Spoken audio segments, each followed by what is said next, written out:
Our story begins in the desolate immortal world, within the Black Sand Town gravel desert. A lone lizard on the sun-baked rocks senses a tremor, a disturbance in the silence. Suddenly, the frantic sound of someone fleeing for their life echoes across the wasteland. Hot on their heels is a pack of snarling level 3 desert ghost wolves, their red eyes burning with hunger. A trio of adventurers runs desperately, their cries for help swallowed by the vast desert. The party, a level 3 warrior, cleric, and mage, can't believe their rotten luck, stumbling into a wolf pack while hunting a simple scorpion. Their leader spots a sliver of hope, sandstone trees up ahead that the wolves can't possibly climb. But she knows these creatures are relentless. Once they've chosen their prey, they never give up the chase. Already wounded, and with their gear damaged from a previous battle, a grim thought crosses their minds: is this where they die? And in that moment of despair, their mage loses her footing, her scream of terror signaling the end of the line. Her friends can only scream her name, Xiao He, as the beast closes in. A desert ghost wolf, jaws wide, lunges for the fallen mage, but just as its claws are about to connect, a blur of motion slices through the air. An impossible flash of light and steel erupts, striking the wolf mid-pounce. The creature is sent flying, a massive sword now embedded deep in its neck. It collapses to the ground, its life extinguished in an instant. The pink-haired mage stares in disbelief at the bloodied sword, then looks up. Who just saved her? A mysterious figure in a tattered cloak stands over her, his identity completely hidden. Her mind reels with confusion, but then a system window pops up, revealing her savior's status. Level 1. A level 1 rookie? She looks up to see a young man with cold red eyes, now facing the entire wolf pack alone. He scoffs internally. To him, level 3 monsters are hardly a threat. Enraged by their fallen packmate, the remaining wolves lunge forward. Yezun tightens his grip on the hilt of his sword, ready for them. In a flash, he explodes forward, crackling blue energy swirling at his feet. The beasts leap through the air, jaws wide and claws ready to tear him apart. But a single, crimson arc of his blade cuts through them all in an instant. The onlooking party can only stare, completely dumbfounded by the sight. He stands over the fresh corpses, his silhouette framed by the setting sun. The cleric is sweating, unable to believe he killed 4 wolves with a simple newbie sword. But their shock turns to new horror as the mage points at something just ahead, because what they see isn't just a few more wolves, but dozens upon dozens of them. An entire horde, cresting the hill and flooding the desert plains. The party is frozen in terror, the warrior leader realizing the scent of blood must have drawn them in.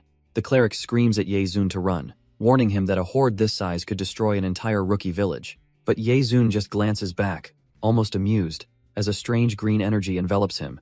A system window materializes before him, asking if he'd like to summon skeleton warriors. With his eyes now glowing a vibrant, eerie green, he confirms the command without a second thought. 5 glowing cards shoot out from his hand, scattering across the battlefield. They slam into the sand, erupting into a massive, swirling green summoning circle. And from the depths of the magic seal, a skeletal hand begins to claw its way out.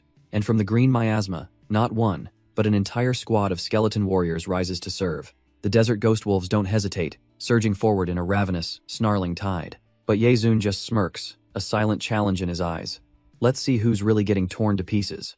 With a unified, chilling shriek, his undead soldiers charge, a wall of bone and steel meeting the horde head-on. The battlefield becomes a blur of green light and black fur as the skeletons carve through the wolves with terrifying ease. A mere 15 minutes later, the chaotic symphony of battle has faded into a grim silence. Yezun casually pulls his blade from the last fallen wolf, not a single scratch on him. The battlefield is littered with corpses as system windows announce his gains. EXP, teeth, hides, and claws. As his skeletons fade, he absorbs the lingering energy from the dead, a swirling vortex of power gathering around him. Peeking from the rocks, the party is speechless. The cleric wondering if she's dreaming he killed them all alone. The pink-haired mage approaches him cautiously, admitting that while she's a mage too, she's never seen a summoning skill like his. Lin Yuan turns, a slight smirk playing on his lips, as he asks her whoever said he was a mage. Her eyes widen in stunned silence. If he's not a mage, then what in the world is he? He offers no immediate answer, just a confident, knowing smile. His true power is revealed. He's Lin Yuan, holder of the SSS, Tier Forbidden Class, Necromonger. He's a reincarnator, and he remembers it all, starting 3 years ago when a mysterious magic planet appeared next to Earth. Then, 3 months ago, the world was shaken by the launch of a hyper-realistic VR game called Immortal World. Inside the game, humanity learned to fight, gaining classes and leveling up against hordes of monsters. But soon, the game bled into reality, with some people gaining their in-game abilities, becoming the chosen ones. This new age also birthed a terrifying threat: cultists who brought their dark powers into the real world to kill and terrorize. And those cultists, they brought nothing but chaos and destruction to the real world. Lin Yuan remembers it all too well, because his own parents died in that catastrophe. Humanity gathered its strength for one last stand, but in the end, they were utterly defeated. He too fell in that final hopeless battle, his life snuffed out by the overwhelming power of his enemies. But then, impossibly, he found himself back at the very beginning, reincarnated to the moment he first logged into the game. This time, the system bestowed upon him a unique, forbidden power, the SSS tier necromonger class. With this second chance, his eyes burn with cold fury. He will level up faster than anyone to protect his world. The memory fades, and he's back in the desert, kneeling beside the corpse of a fallen wolf. He reaches a hand out over the dead creature, a new, dark power at his command. A sinister green aura begins to flow from his fingertips, seeping into the lifeless body. A system prompt appears, asking if he wants to use Dark Summon on the field of wolf corpses. He accepts without hesitation, and a malevolent green light ignites in the eyes of the dead. The fallen wolves rise again, reborn as ghost wolf zombies, inheriting their original levels and skills. Not only that, they gain a new skill, Body of Death, making them immune to most debuffs. He then recalls his other unique talent, a personal dimension he can access called Hell's Gate. This gate is his private barracks, a place to store his undead army, and its capacity grows with his level. With a silent command, the massive, chained gates begin to crack open, unleashing a vortex of green energy. His newly created zombie wolves step out from the portal, ready for his command. Surrounded by his loyal undead, he realizes the terrifying potential.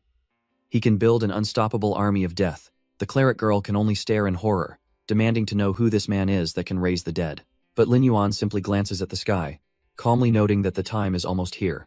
Suddenly, a world notification blazes across the sky.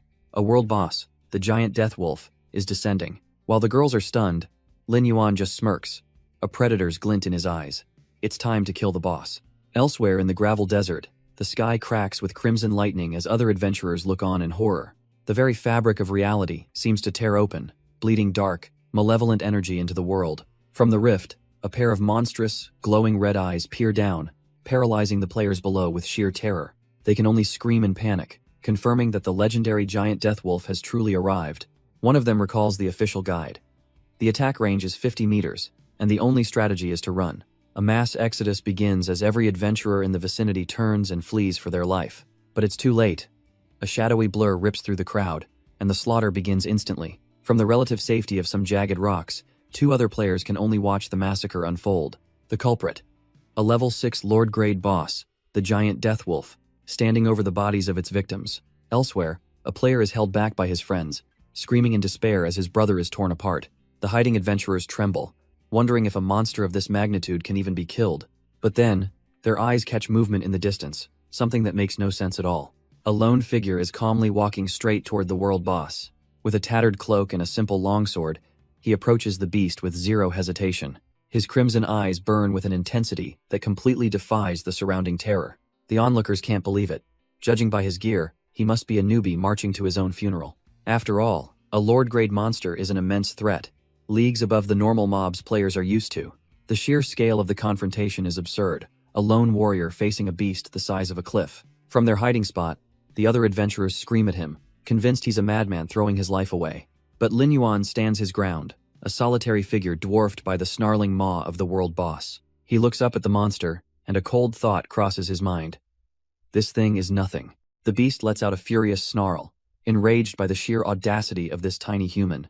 It unleashes a deafening howl, a shockwave of pure force meant to shatter bone and will. Lin Yuan simply braces himself, digging his heels into the sand, completely unmoved by the attack. Seeing its intimidation fail, the wolf lunges, activating its death claw to tear him to shreds. Yet as the claws descend, Lin Yuan's expression remains utterly calm, almost bored, because in his past life, he remembered this boss and its laughably pathetic stats. For the low-level adventurers in this desert, this boss was an absolute nightmare.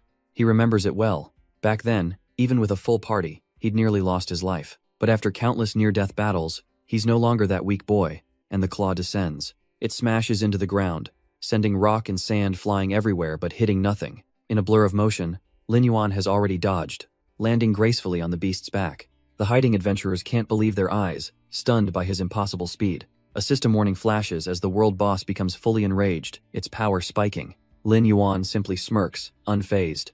It's about time this got interesting. He slams his hand onto the ground, channeling his true power as a necromonger. A torrent of dark energy erupts from the earth. The real battle is only just beginning. With a single word, he calls forth a colossal structure from the depths of the underworld. The legendary Hell's Gate materializes, dwarfing even the mighty world boss. A smirk plays on Lin Yuan's lips as he gives the order.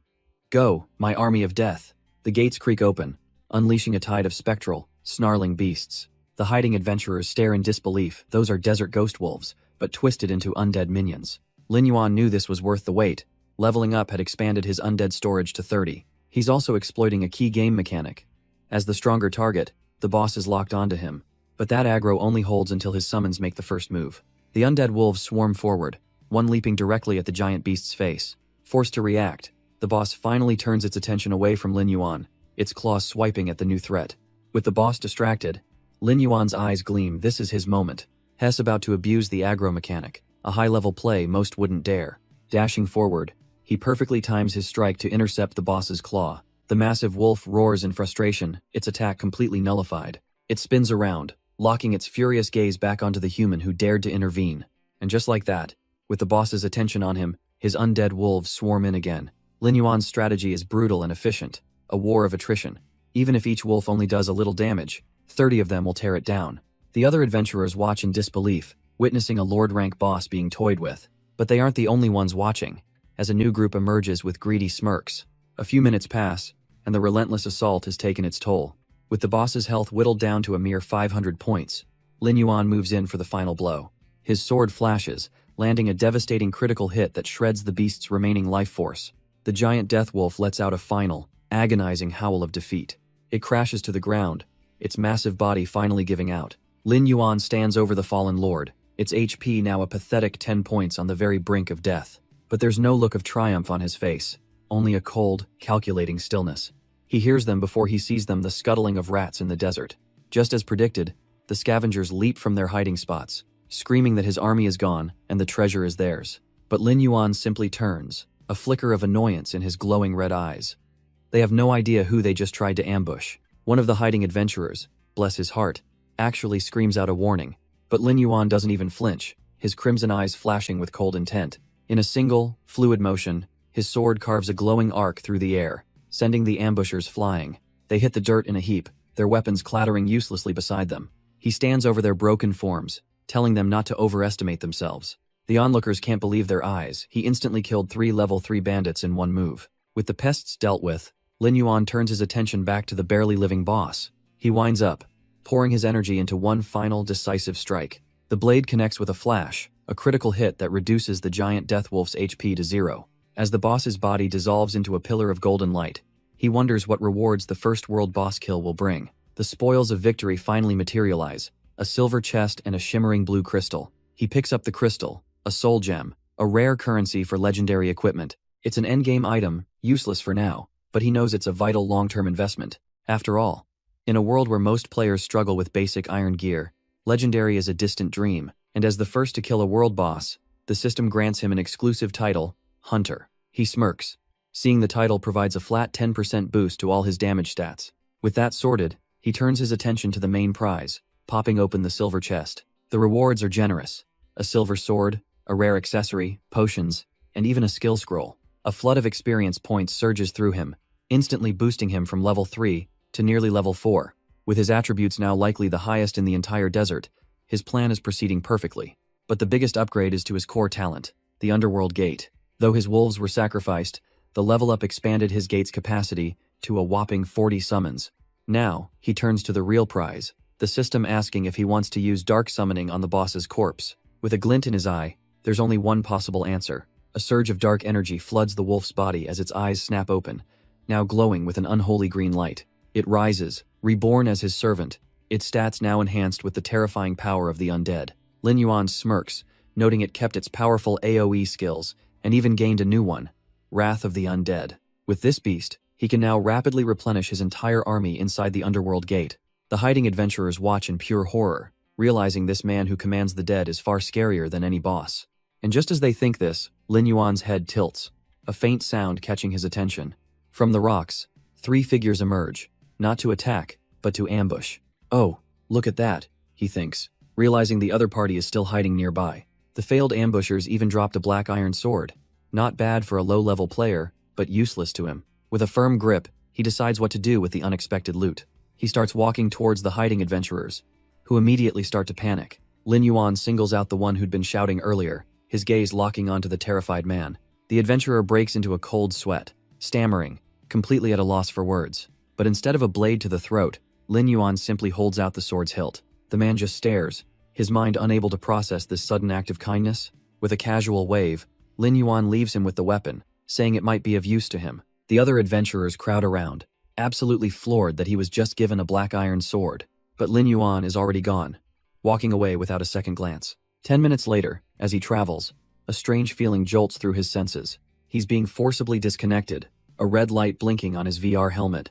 Back in reality, he removes the cheap headset, sighing as he confirms the battery is dead. This only fuels his determination. He has to make money fast to buy a real game pod. He glances at his monitor, where the gateway to the immortal world still glows. It's a hyper-realistic holographic game, with different login regions based on country. Each region contains its own unique kingdoms, from desert empires to frozen wastelands, and even specialized zones like the massive, sprawling tidal island.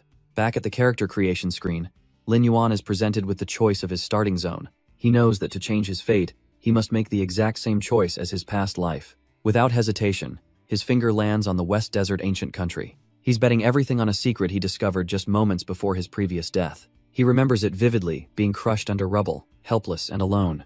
But in those final moments, a mysterious cloaked figure had appeared. His eyes widened in shock as he recognized the emblem on their cloak. This person was a player, yet they stood at the center of the world-ending calamity. It was a yellow sapphire, the mark of the ancient Western Desert Kingdom's guild. And with his dying breath, he realized the first follower of the demonic war sovereign was a human.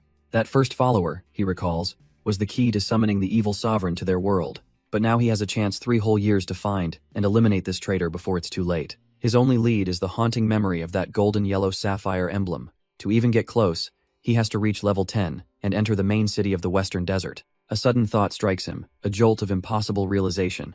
He looks down at his hand as a shimmering card materializes from thin air. It's a skeleton card. He can't believe he actually summoned an item from the game into reality. He remembers a legend. Certain players could bring their powers into the real world. They were called the Chosen, humanity's last line of defense in his previous life. A confident smirk spreads across his face. His forbidden ability, Soul Reaper, is no ordinary power. A sudden noise breaks his concentration, pulling him back to the present. He glances at the clock on the wall, and a crucial date hits him like a lightning bolt. Suddenly, he's no longer in his room, but sitting at a dinner table with his parents, who look at him in disbelief. With a smile he hasn't worn in years, he presents a meal he cooked himself. His mother nudges his father, urging him to eat, surprised by this rare gesture from their son. But this is a memory, a painful reminder of how people only learn the value of something after it's gone.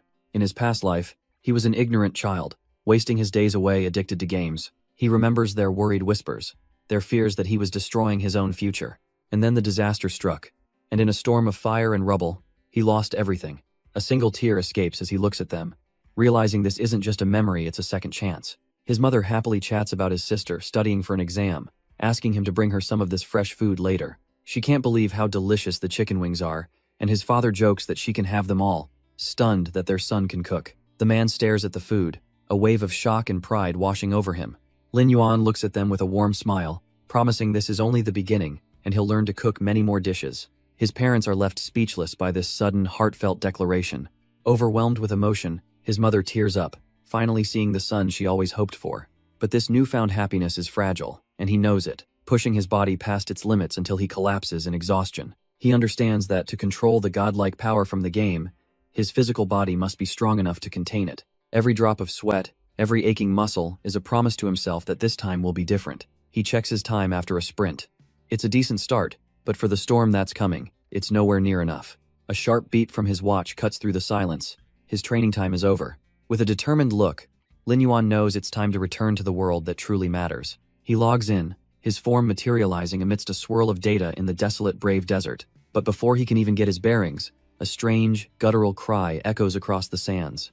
A massive, dark swarm rushes towards him, kicking up a storm of dust in its wake. Lin Yuan barely bats an eye, his crimson gaze calmly assessing the incoming threat. A flock of ferocious-looking birds descends upon him, their screeches filling the air. The system flags them as wailing birds, laughably weak level 2 mobs.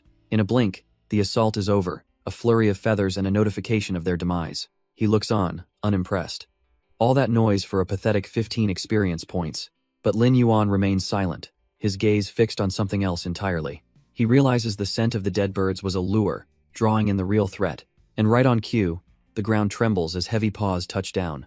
A whole pack of desert ghost wolves emerges, their red eyes burning with hunger. He watches from the shadows, understanding now that the birds were just bait. Time for a little boost. He pulls out a small vial, popping the cork. He downs the monster essence in one go, preparing for the coming fight. The system confirms the buff, a clean +10 to all of his abilities. He grins, thinking this is the perfect opportunity for a proper warm-up. With a burst of speed, he leaps into the pack, his blade instantly finding its first mark. The wolves lunge, jaws snapping.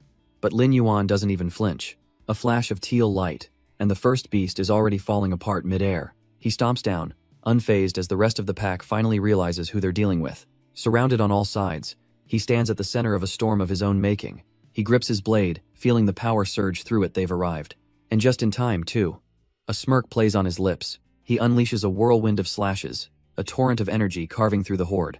The system can barely keep up as kill notifications flood his vision. 40 wolves down in an instant, and he's already hit level 5. But the real prize is the field of corpses, now rising as his undead army before Hell's Gate. His status screen confirms it. Level 5, with stats already soaring. After absorbing the monster essence, he's confident he can now fight elite monsters of the same level. But grinding isn't the only goal. It's time to find a certain person. His destination. The remote and dusty outpost known as Black Sand Town. He moves through the streets like a ghost, his face hidden, his purpose clear. Finally, he stops before an unassuming wooden door.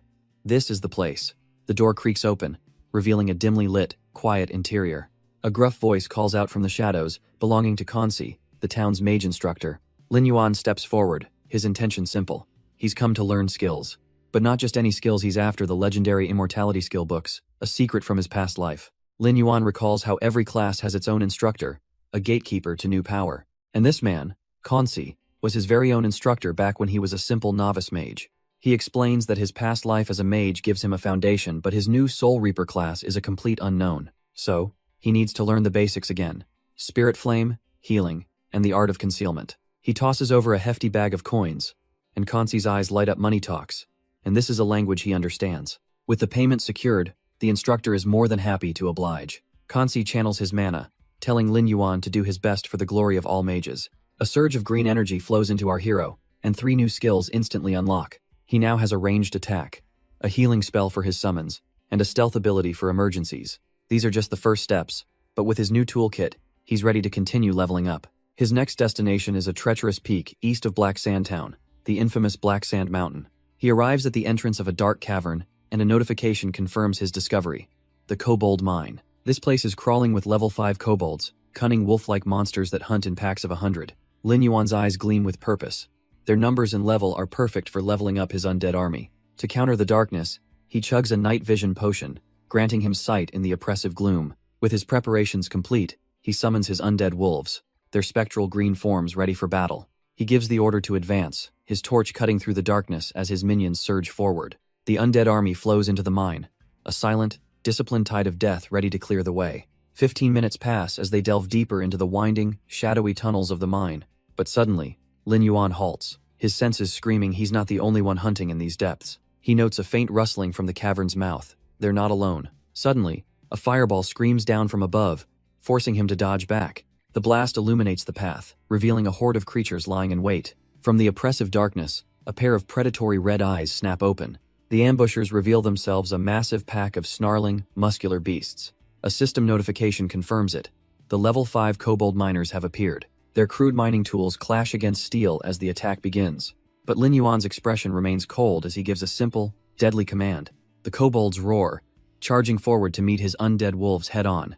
The undead wolves tear through the front line as Lin Yuan wades into the chaos. One of his summons activates Smash, sending kobolds flying like ragdolls. He notes their individual strength is pathetic. The real danger is their numbers and tools. But the horde swarms in, trying to overwhelm him with sheer brute force. With a smirk, Lin Yuan simply activates his skill. Vanish. The kobolds swing wildly, their pickaxes finding nothing but empty air.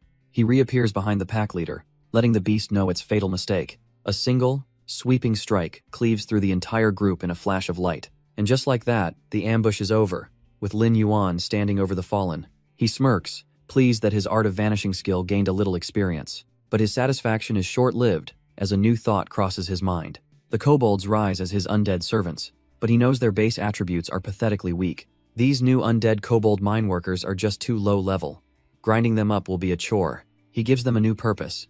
They will take over the mining duties from his ghost wolves. With his new workforce established, he and a few guards continue their search for the mine's leader. Suddenly, he stops dead in his tracks, sensing something. His eyes land on a peculiar side path, a wall dotted with strange, perfectly round tunnels.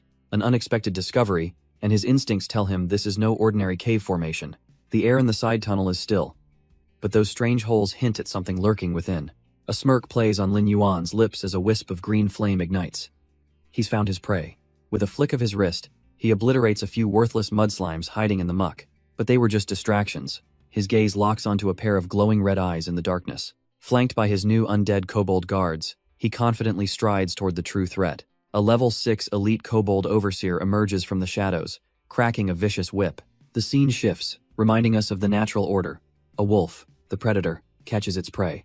But even the strongest hunter can be hunted, as a serpent silently stalks the feeding wolf. Because in this world, there is always a greater danger, and the predator can become the prey in an instant. The kobold overseer leaps forward, a blur of muscle and fury, ready to crush its target. But as the dust billows, the scene shifts to a stark reminder that sometimes, the true hunter masterfully disguises themselves as the prey. And in this cave, the real predator's eyes are glowing with absolute confidence. Lin Yuan stands ready, his weapon already humming with dark energy. He lets the beast get just close enough. A smirk playing on his lips, he's got him. With a single, fluid motion, his spiked weapon lashes out, ensnaring the overseer's arm. He yanks hard, slamming the once intimidating elite monster face first into the ground. The overseer can only roar in pain and shock. The beast can only stare up in utter disbelief, its pride shattered in a single move. But Lin Yuan offers no time for recovery, bringing his foot down with crushing finality. A sickening crunch echoes as the elite monster's head simply ceases to exist. With the leader dispatched, he turns his attention to the angry growls echoing from the darkness. And as he scans the shadows, there isn't a shred of fear in his eyes. He's met with a sea of glowing red, an entire army of kobolds pouring out of the cavern. A new overseer cracks its whip, sending the whole pack into a bloodthirsty, buffed-up frenzy. 50 of them? Lin Yuan almost smirks. A decent number, but his own followers are a perfect match. With a surge of green energy, he calls them forth, ready to unleash his undead legion. A wave of his hand summons forth his pack, the desert ghost wolves rising from the shadows. A cruel smile touches his lips as his alpha summon's eye glints with malice. The hunt is on. He points, giving the order, and the giant death wolf lets out a bone-shaking roar. It crashes into the kobold horde, a blur of shadow and fury that sends bodies flying. This isn't a battle. It's a one-sided slaughter, the Lord-grade beast tearing through them with ease. Gathering its power, the wolf unleashes a demonic howl, a shockwave of pure terror. The entire pack of kobolds freezes, caught in a state of stun and severe bleeding. Lin Yuan's eyes narrow, seeing the perfect opportunity he's created. With a final, chilling command, he sends the rest of his wolves to finish them off. The system chimes with a flood of notifications, confirming the slaughter and a satisfying level up to 6. But for a necromonger, death is merely a resource, and green energy erupts from the corpses. The fallen kobold supervisors rise again, now level 6 elites bound to his will. He immediately puts his new puppets to work, blocking the escape route for any stragglers. The last 2 kobolds realize they're trapped, but their panic is cut short by a figure in the shadows. Lin Yuan emerges, telling them to ask his sword for permission before they try to run. But just as he cleans up, a massive golden strike crashes down from the cave ceiling. It's the kobold boss, a hulking level 7 monster, roaring as it unleashes a decisive strike. Yet Lin Yuan shows no fear, only a confident smirk. He's been waiting for the true leader to appear. With a nimble sidestep, Lin Yuan baits the boss into a reckless, earth-shattering smash. The massive hammer embeds itself deep into the cavern wall, exactly as he planned. With the beast's weapon stuck, Lin Yuan sees his perfect opening to strike. He leaps forward, channeling all his power into a single, decisive blow. But his blade just scrapes off the boss's hide. Its defenses are far tougher than he anticipated. Enraged, the kobold boss frees its hammer and immediately unleashes a furious counterswing. Lin Yuan's eyes widen in surprise. The recovery speed is completely unexpected. He's forced onto the defensive, narrowly dodging a relentless barrage of attacks. A final, crushing blow sends him flying backwards as the ground beneath him explodes. Landing gracefully, he realizes this boss isn't simple. Its attack patterns are far more complex than any elite. A new strategy forms in his mind. He'll maintain distance and wear it down with constant damage. But why bother with a war of attrition? He summons his entire undead legion, completely surrounding the boss. The kobold doesn't flinch, immediately activating a powerful spinning attack to clear the area. Lin Yuan simply raises his hand, giving the one-word command that seals the monster's fate.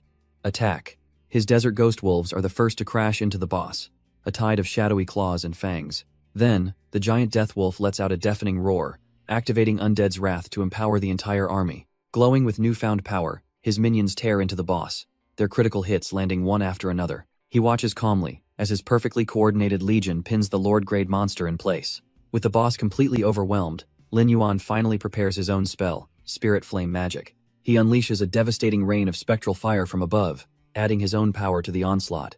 And just as he remembered, the kobold boss's magic resistance is practically non-existent. Roaring in absolute fury, the monster is finally pushed past its breaking point.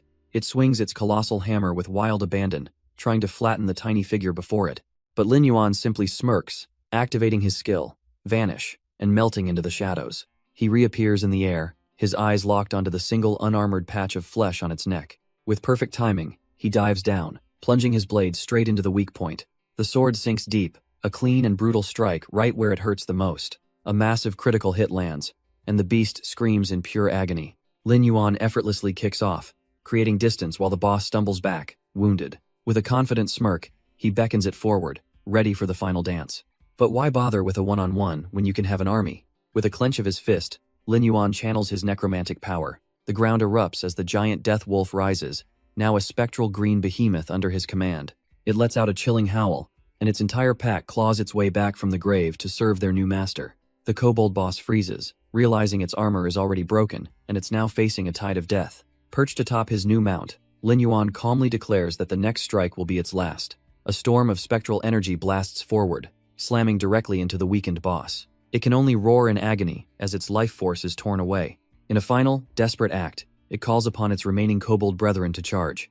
But Lin Yuan just watches, utterly unimpressed, dismissing their final stand as a pointless struggle. The kobold boss crumbles under the assault, its life fading as kill notifications fill the air. In a final, panicked move, it turns to flee, but a cloaked figure is already there to block its path. Lin Yuan reveals his face, a cold smirk playing on his lips as he questions where the boss thinks it's going. He grips his spectral blade, deciding right then and there that its life is forfeit. With a burst of green energy, he leaps forward, sword poised for a finishing blow. The blade sings through the air, slicing cleanly through the chieftain's neck in a flash of red. Its massive body crashes to the ground. The reign of the kobold chieftain officially over. The system chimes in, confirming the kill and rewarding him with a nice chunk of experience. In fact, the experience is so massive that a cascade of notifications floods his vision, culminating in a level up. He calmly pulls up his status screen, noting his new power at level 7 with quiet satisfaction. He's already planning his next move, reach level 10 and head for the main city. Better yet, his skills have also leveled up, doubling their effectiveness. Just then, a shimmer of light catches his attention. The kobold chieftain's body dissolves, leaving behind a bronze treasure chest. Without hesitation, he reaches out to claim his prize. A golden light flares as the chest begins to open. The loot screen explodes with items: a pouch of gold, a torch, a mask, and a particularly interesting pair of shadow gloves. He can't believe his luck, a silver-grade weapon from a mere bronze chest. Meanwhile, elsewhere, the leader of the Bloodscar Guild stands over a field of slaughter. He boasts about their recent training, easily wiping out 30 wolves, while his brother, the vice leader Huang Feihu, smirks with confidence. Their guild members are quick to sing their praises, completely in awe of their leader's combined might. But Feihu's mood sours, bitterly complaining that if it weren't for that upstart Lin Yuan, they'd already have the world boss kill. And as if the universe itself was mocking him, a system announcement blazes across the sky. The giant wolf has just been killed by Lin Yuan. Feihu absolutely loses it, vowing to crush the lucky scoundrel. But his older brother, Feilong, calmly tells him to cool his head. The guild leader is far more pragmatic, recognizing Lin Yuan's tyrannical strength and suggesting it's better to recruit him than fight him. With that, Feilong decides to scout a nearby kobold dungeon, ordering the rest of his guild to stay put and recover. Feihu, however, is left stewing in his own resentment, feeling humiliated by his brother's scolding. He makes a dark promise to himself. One day, he'll take Lin Yuan's head and prove to his brother who the truly strong one is. But his brooding is cut short as one of his men tries to get his attention, pointing at something just ahead. Feihu's bitter thoughts are interrupted as he's told to look at something. His eyes narrow, focusing on a lone silhouette moving through the woods. It's a solitary female mage, seemingly an easy, isolated target. A wicked grin spreads across Feihu's face. He's just found the perfect outlet for his rage. They quickly surround her, cutting off any chance of escape.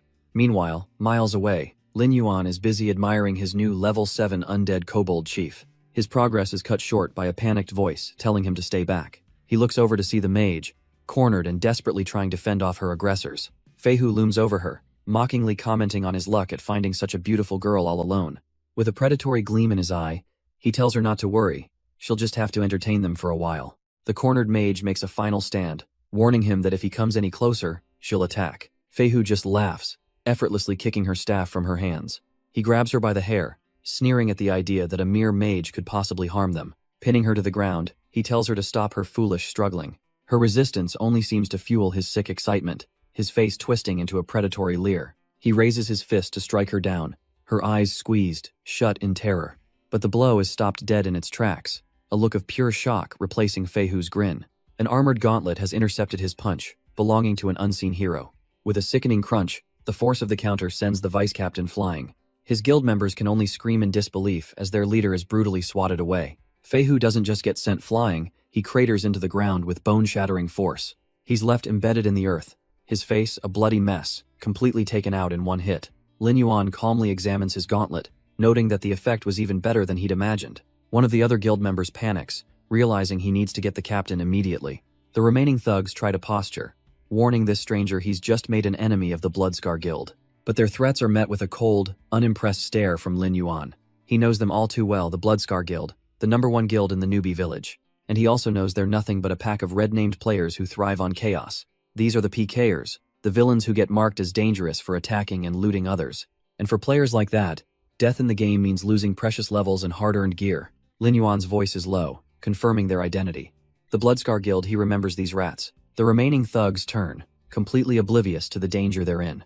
One of them puffs out his chest, boasting about their guild's reputation in Black Sandtown. He grabs his partner's wrist, a smug grin spreading across his face. They have a brilliant idea. He should cut off his own arms and kneel like a dog. But Lin Yuan doesn't waste time on words, summoning an axe and lunging forward in a blur.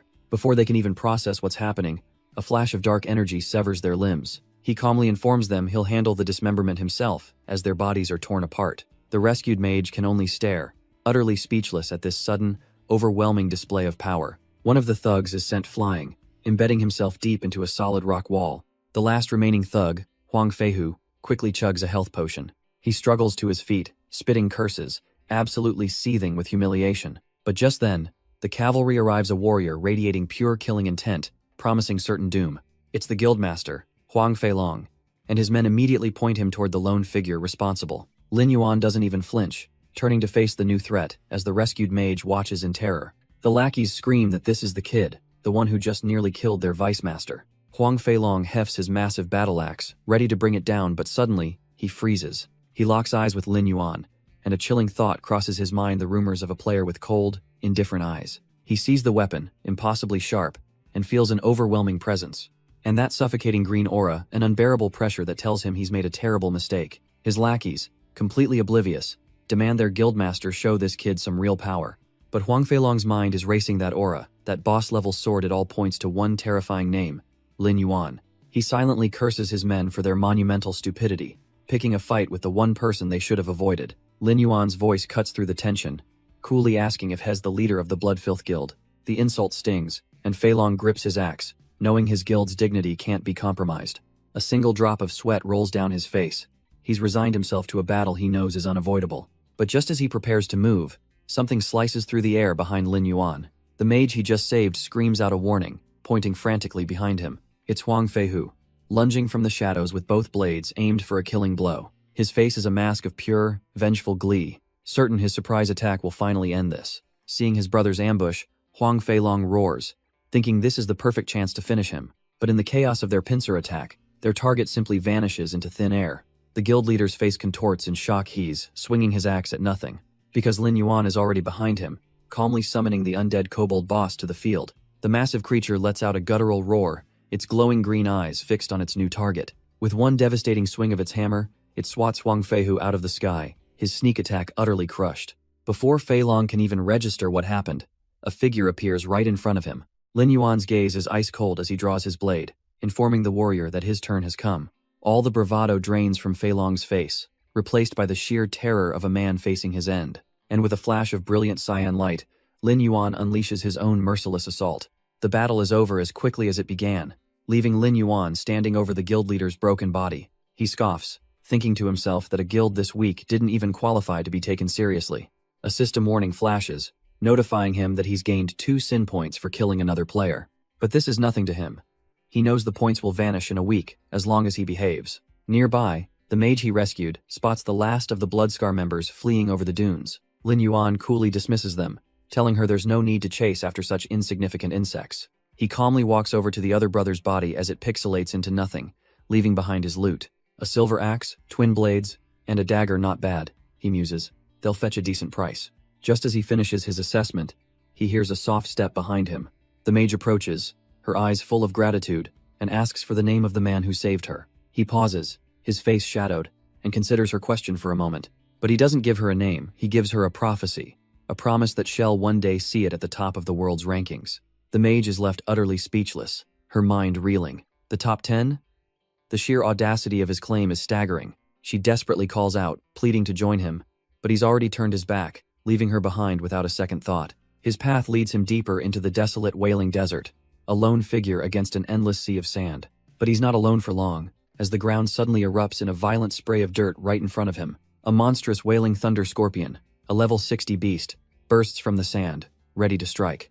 Yet, against this overwhelming foe, Lin Yuan shows no fear, drawing his blade with cold, deadly precision. In a flash, he becomes a whirlwind of motion. His strikes a blur of teal energy against the creature's tough carapace. His eyes gleam with focus as he completely overwhelms the high-level monster in a flurry of devastating attacks. The desert becomes a maelstrom of his power, tearing through scorpion after scorpion. After slaughtering 60 of them, a notification confirms his success. He's now level 8. But this grind wasn't random.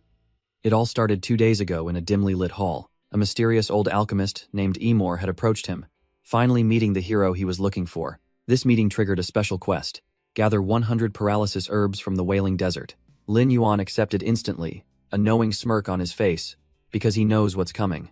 A special dungeon will soon open, one packed with deadly thunder-based monsters. The demand for thunder resistance potions will explode, their price soaring into the thousands of gold coins.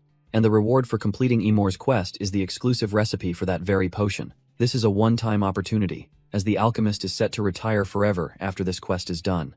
And so, with a single tap, Lin Yuan locks in his future fortune. His target: paralysis herbs, guarded by level 60 wailing thunder scorpions. But for him, these monsters are no threat, just a perfect chance to level up his new gathering skill. He gets to work, his proficiency climbing with every herb he plucks from the sand. With the outer edges cleared, he decides to venture a little deeper into the desert. He takes a step, but suddenly stops, feeling a strange vibration from below. The ground begins to tremble violently beneath his feet. A massive, crystalline stinger erupts from the sand, aiming to impale him. But Lin Yuan's reaction is instant, his blade already flashing with a silver-cutting strike. He launches himself into the air, a blur of motion closing in on his ambusher. His eyes narrow, locking onto the massive creature before him. The system blares a warning. A mutated crystal demon thunder scorpion has appeared. A quick scan confirms it's a level 10 monster, far stronger than anything else in this area. But instead of fear, a confident smirk spreads across Lin Yuan's face. He decides this is the perfect opponent to test his silver-cutting strike for the first time. With a surge of power, he brings his glowing blade down on the beast's head. The attack connects with a deafening screech of metal on crystal. He's perched on its back, realizing its armor has no gaps to penetrate. Before he can react, the boss activates its skill, unleashing a paralyzing thunderstrike. Blinding blue lightning engulfs him, yet he just grins, completely unfazed by the assault. The scorpion follows up with a venomous needle stab from its tail, but Lin Yuan is already in motion, leaping clear of the electrified beast. It whips its massive tail in a devastating arc, trying to swat him out of the air. He lands, realizing this thing is stronger than he expected. He needs a distraction. As the monster charges him down, a new strategy forms in his mind. With a smirk, he decides to even the odds and calls upon his undead forces. A sickly green light erupts as his army of kobolds rises from the shadows. The massive kobold boss leads the charge, smashing into the scorpion for a solid 200 damage. A flicker of annoyance crosses Lin Yuan's face. It wasn't a critical hit. The scorpion roars in fury, unleashing an earth-shattering claw attack that sends his minions flying. But Lin Yuan is far from finished, unleashing a volley of his upgraded soulfire. The ethereal green flames slam directly into the scorpion's tough hide. It's a relentless barrage. each hit chipping away at the monster's health. With a confident smirk, he decides it's time to add another layer to his assault. Inky black tendrils erupt from the ground, wrapping around the scorpion's deadly tail. The beast is completely immobilized, roaring in frustration as the kobolds move in. His undead chieftain leaps high into the air, preparing for a devastating overhead strike. And this time, it connects perfectly, a massive critical hit that echoes across the canyon. The scorpion shrieks in agony, its crystalline armor cracking under the immense force. The powerful blow culminates in a ground-shattering explosion of dust and debris. The dust settles, but the scorpion, though heavily damaged, is somehow still standing. Lin Yuan realizes its armor has no weak points. If he can't find a gap, he'll just have to make one. His hunter title kicks in, boosting his power, and with a cold glare, he decides to end this with overwhelming force. A condensed blast of pure dark energy hurtles towards the beast's head. It connects with a sickening crunch, shattering the seemingly impenetrable crystal shell. The scorpion can only let out one last pained shriek as the power tears through its body. With the monster defeated and the XP secured, Lin Yuan's real work begins. He reanimates the corpse, creating a far more terrifying undead version, the Thunder Scorpion Zombie. As the ground begins to tremble from an unseen force, he calmly turns to face the new threat. Now, he stands atop his colossal new summon, ready for whatever dares to challenge him next. The source of the tremors reveals itself, a massive swarm of wailing thunder scorpions, drawn by the battle. But Lin Yuan isn't worried. In fact, a faint smirk crosses his face. What perfect timing. He decides it's time to test out his new pet, commanding it to unleash a crystal thunderstorm. Vicious arcs of lightning erupt from the ground, frying the lesser scorpions and stunning the entire horde. While they're paralyzed, Lin Yuan leaps into the fray, his blade gleaming with cold light. He moves like a phantom through their ranks, his sword finding every single vital point with inhuman precision. One after another, the scorpion's tough crystalline shells are shattered by his relentless assault. With a final, sweeping strike, he finishes off the last of them in a blur of motion. As the dust settles, a cascade of notifications confirms his victory, pushing him all the way to level 10. His status screen updates, reflecting his newfound power and his forbidden necromonger class. Lin Yuan feels a surge of satisfaction, thinking how good it feels to level up twice in one go. The loot is even better, a full set of silver tier gear, more than enough to help his family. He stands over the field of fallen scorpions, his cloak whipping in the desert wind. With the area officially cleared, the system has one more surprise for him. A brilliant golden light envelops him as he receives a rare, gold-tier class skill book. He reaches for the ominous-looking tome, hardly believing what he's seeing. It's Dark Curse, a skill exclusive to his forbidden necromonger class. A small smile plays on his lips. He knows this is a stroke of incredible luck. The book dissolves into pure energy as the system automatically adds the skill to his database. A pillar of light erupts, confirming he has successfully obtained a powerful new ability. And the skill is called Dark Curse, a gold-tier ability that damages enemies and restores his undead. Lin Yuan processes the information, realizing he can heal a staggering 20% of a summon's health. A flicker of immense potential crosses his mind. This is a game-changer for his army's durability. He turns to his Thunder Scorpion Zombie, currently sitting at 60% health, the perfect test subject. With a confident smirk, he decides to try it out, unleashing a torrent of restorative energy. The beam of dark magic slams directly into his undead behemoth. A mighty roar echoes as the scorpion's health instantly jumps to 80%. With the test a success, Lin Yuan decides the warm-up is over. It's time to find his first true subordinate. But as he prepares to leave, his cloak suddenly begins to writhe and wrap around him. A shocking realization dawns on him as he wonders if this could possibly be a memory, pulling him out of the game and back to reality. His mother's voice cuts through, telling him his father has hurt his back. He immediately helps his dad to the couch, the man groaning in pain with every step. His mother can't help but scold her husband for trying to fix the air conditioner himself, just to save a few bucks. But his father just shakes his head, reminding her that every penny counts. He dismisses the injury as minor, insisting he'll be fine to work the next day. Watching from the doorway, Lin Yuan feels a familiar ache. He can't stand seeing them struggle like this. And so, the very next morning arrives. His parents are still sound asleep in their bed, completely unaware. A sudden noise from the living room wakes them, and they wonder what their son could possibly be doing. They walk out to find two men installing a brand new, massive television, a silent testament to Lin Yuan's hard work. The delivery man confirms it's all for them, purchased by their son, leaving his parents utterly stunned. His father clutches his head, unable to process if this is a dream or reality. Meanwhile, Lin Yuan is pushing his physical limits at the gym, preparing his body for what's to come. His intense workout is interrupted by a staff member approaching him on the treadmill. She offers him a VIP package, assuming he's just another regular customer. Without hesitation, he hands over his bank card, his mind on a much bigger plan. He needs his parents and sister to get stronger now, to adapt for the coming immortality stage. The employee is already impressed by his physique, but her jaw drops when she sees his card. It's a premium VIP card, reserved only for those with over 5 million in their bank account. He takes a call, calmly telling his parents it's just prize money and that he'll take care of his sister. The gym employee can only stare at the card, thinking this young man is truly something else. Meanwhile, at Shushui First High School, the final bell rings and students pour out onto the campus. Among them is a lone figure with long blonde hair, Lin Yuan's sister, Lin Tan. She carries a heavy air about her, a stark contrast to the cheerful students around her. Her friends chatter excitedly, one gushing about how her brother bought her a birthday cake, making the others jealous. But Lin Tan scoffs internally. What's so great about having a brother? All she remembers is him glued to his game, completely ignoring her existence. With a bitter thought, she decides she doesn't want a brother at all. But her solitary walk is interrupted by a condescending voice calling the school beauty arrogant. A group of delinquents blocks her path, their leader smirking that since she ignored their invitations, they'd come in person. Unfazed, Lin Tan glares at the delinquents and asks them what they want. Her friends rush over, nervously asking who these guys are, but her hardened gaze says it all. The leader leans in with a disgusting smirk, reaching out to touch her. She recoils, slapping his hand away with pure disgust, telling him to get out of her face. Taking a stand, she warns the group that if they don't leave her alone, she's calling the police. But her threat only enrages the leader, who roars that she doesn't deserve any respect. He swings, and the brutal impact sends her flying to the ground as her friends scream her name. Looming over her, he sneers, questioning why she pretends to be so pure. She can only brace herself, crossing her arms as his fist descends for another strike. But the attack is stopped dead in its tracks, a powerful grip seizing the bully's wrist mid-swing. Xiaotan flinches, her eyes widening not in fear, but in pure shock. Her brother, Lin Yuan, has arrived, his eyes burning red as he effortlessly restrains the attacker, his voice dripping with ice. She can only whisper his name, stunned, as he gives the worthless punk a look that promises a world of pain. The bully leader, still clueless, struggles against the iron grip, demanding to know who this nobody is. His friends decide to jump in, shouting about how they're going to break his arm and knock out all his teeth. But Lin Yuan is already in motion, a blur of controlled violence as he smashes an elbow into the first goon's face. The thug is sent flying, completely neutralized before he even knew what hit him. He pivots instantly, meeting the next attacker with a powerful kick straight to the sternum. A sickening crunch echoes as the kick connects, sending blood spraying from the bully's mouth. And with a final, brutal slam, the leader's face meets the pavement, the entire group dismantled in seconds.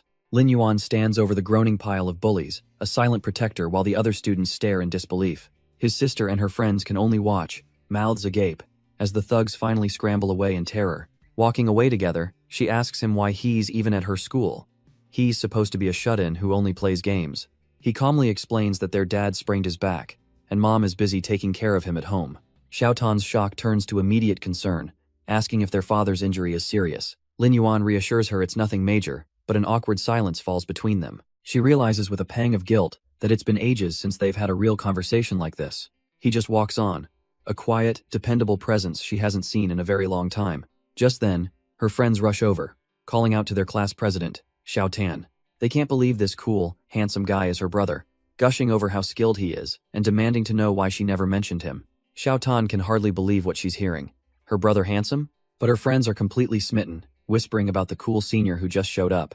One even nervously approaches him, while Xiao Tan is left wondering when he suddenly got so tall. She's noticing his physique for the first time, realizing that's why he was so strong earlier. Her mind flashes back to the only image she had of him for years, a hooded recluse, lost in his phone. The shut-in gamer who never saw the sun, surrounded by snacks and empty cans. But the person standing before her now feels like a complete stranger, and she can't fathom this sudden change. As her friends wave goodbye to other students, Xiao Tan is still lost in thought. She's trying to connect the dots, to understand who her brother has become.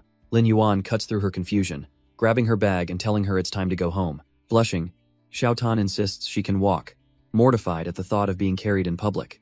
But before she can protest further, she's suddenly swept off her feet. Lin Yuan simply ignores her, effortlessly hoisting her onto his back. He calmly tells her not to force it when she can't even walk properly. He already noticed the nasty scrape on her ankle from when the bullies pushed her down. Xiao Tan is stunned into silence. How on earth did he even see that? They arrive home just like that, with Lin Yuan announcing their return to their parents, who are, understandably, completely speechless at the sight. After a moment of awkward silence, they simply welcome their children back. Later that evening, Lin Yuan is seen quietly washing the dishes, a sight his family never thought possible. His parents watch from afar, his mother remarking that he's like a completely different person now. She teases Xiao Tan, noting how their sibling bond seems to be back to the way it once was.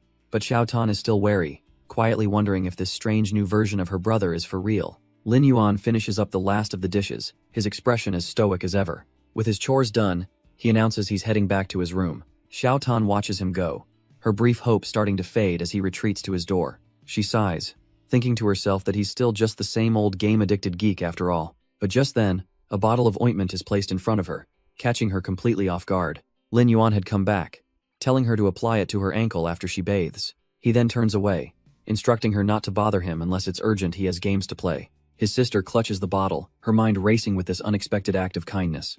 She sits down, a small, knowing smile finally breaking through her skepticism. Fine, she thinks. No one wanted to go in your room anyway. Meanwhile, Lin Yuan can still hear his parents' voices, prying about his improved relationship with his sister. He sinks into his gaming chair, relieved that the family drama is finally settling down. A confident smirk crosses his face. The real world could wait. He slips on the gaming helmet, ready to return to where he truly belongs. With a thunderous crash, his avatar lands in the middle of Sandbreeze City. His eyes narrow with cold intent as he issues a simple command. Find and catch that rat. His cloak whips in the wind as he gazes over the desert city, the hunt officially underway. Barely a moment after arriving, he sees a man get stomped into the pavement. A city guard hauls the poor soul up, snarling that he's going to prison to confess his lies. From the shadows, Lin Yuan watches the city's justice system in action. The guard suddenly pauses, feeling a gaze on him, but a quick scan reveals nothing. As the guard drags the criminal away, Lin Yuan melts back into the alleyways. He knows the patrolmen here are sensitive to high sin values, which take 3 whole days to reset. So, with his current status, it's the perfect time to visit an old friend. His destination is the grandest building in the city, the church. Inside, a priest named Father Lawrence preaches of washing away darkness and purifying the soul. Lin Yuan approaches the holy man, claiming to be from the charity house for the poor. Father Lawrence eyes him with a hint of suspicion. A poor boy from the charity house? But Lin Yuan cuts straight to the point, announcing he's heard of a critical patient and is here to help. With a flicker of hope, the priest agrees to let him see the ailing knight Doug. Inside lies Doug Wayne, a once legendary member of the Scorpion Lions Knights, now wasting away. Lin Yuan remembers him well. In his past life, he struggled just to get a single gold-grade weapon from this man. He steps forward, confidently telling the bedridden knight he's come specifically to treat his poison. Doug weakly looks up, the dark veins of poison creeping across his skin. But then he sees a system notification revealing this supposed savior is only level 10. He scoffs, mocking the boy for being weaker than the city guards. But his words are cut short. The poison suddenly surges, and the legendary knight coughs up a spray of black, corrupted blood. Lin Yuan calmly points out that the poison is already eating away at the knight's organs. He delivers the cold, hard truth. Without his treatment, Doug won't live for more than a month. Spitting defiance, Doug reveals the only cure is in the treacherous muddy clay desert, triggering a gold-level quest. A slight, knowing smirk plays on Lin Yuan's lips as he accepts the challenge without a second thought. We're transported to the desolate desert, a wasteland of mud where monstrous, red-eyed fish lurk. The entire landscape writhes with these creatures, slithering just beneath the murky surface. Unfortunately for another party of adventurers, they're about to learn just how deadly these level 15 elites are. Their blonde-haired leader screams a warning about the monster's sharp teeth, but his team is already in chaos. One of the fish suddenly unleashes a powerful, blindingly fast curse attack from its gills. The blast slams into the party, their screams echoing across the barren wasteland as they're completely overwhelmed. The warrior's desperate cries for help are swallowed by the mud as he's completely surrounded. One of the giant fish has had enough, activating its tailwave leap to finish him off. It lunges forward, a horrifying abyss of teeth ready to swallow the knight whole. With a surge of adrenaline, the warrior raises his sword for one last, defiant stand. But it's no use, the monster's jaws slam shut, plunging him into darkness. In that final, terrifying moment, he knows with absolute certainty that this is the end. But then, a flash of black and red, a cloaked figure appears from nowhere. A firm hand grabs the back of his armor, yanking him out of death's embrace. It's Lin Yuan, his hair now a shocking green, as he casually tosses the warrior aside, telling him not to get in the way. With a cold smirk, he unleashes a torrent of crackling green energy, ready to clear the field. The monster lets out a pained shriek as the unholy energy courses through it. A violent explosion of green light erupts from its body, tearing it apart from the inside. Lin Yuan lands with a soft touch, the residual power swirling at his feet as the warrior stares, dumbfounded. On his knees, the knight gasps for breath, the reality of his survival slowly sinking in. But his relief quickly turns to shock as he looks up at the cloaked figure who saved him. He can only watch in awe as this mysterious hero floats, wreathed in an impossible vortex of power. With a flick of his wrist, Lin Yuan unleashes that power across the battlefield. The entire school of fish monsters screams as the green energy instantly melts them away. Their bodies dissolve and sink into the very ground they stand on, dragged down into nothingness. And Lin Yuan stands alone, a silent god surveying his handiwork as the last few monsters tremble. The warrior's eyes go wide, and he screams a desperate warning for the hero to watch out. Just as he feared, 2 more of the monstrous fish erupt from the ground right behind Lin Yuan. But our hero doesn't even flinch, casually asking if this is really all they've got. He lands gracefully on the head of one monster, a smirk playing on his lips. With a soft thud, he pins the beast, completely unimpressed by its pathetic ambush. A new weapon materializes in his hand, a brutal battle axe, as he scoffs that scum is scum, no matter how many there are. His cold red eyes narrow, promising a swift and merciless end. With a blur of motion, he unleashes a storm of slashes, tearing through the remaining monsters.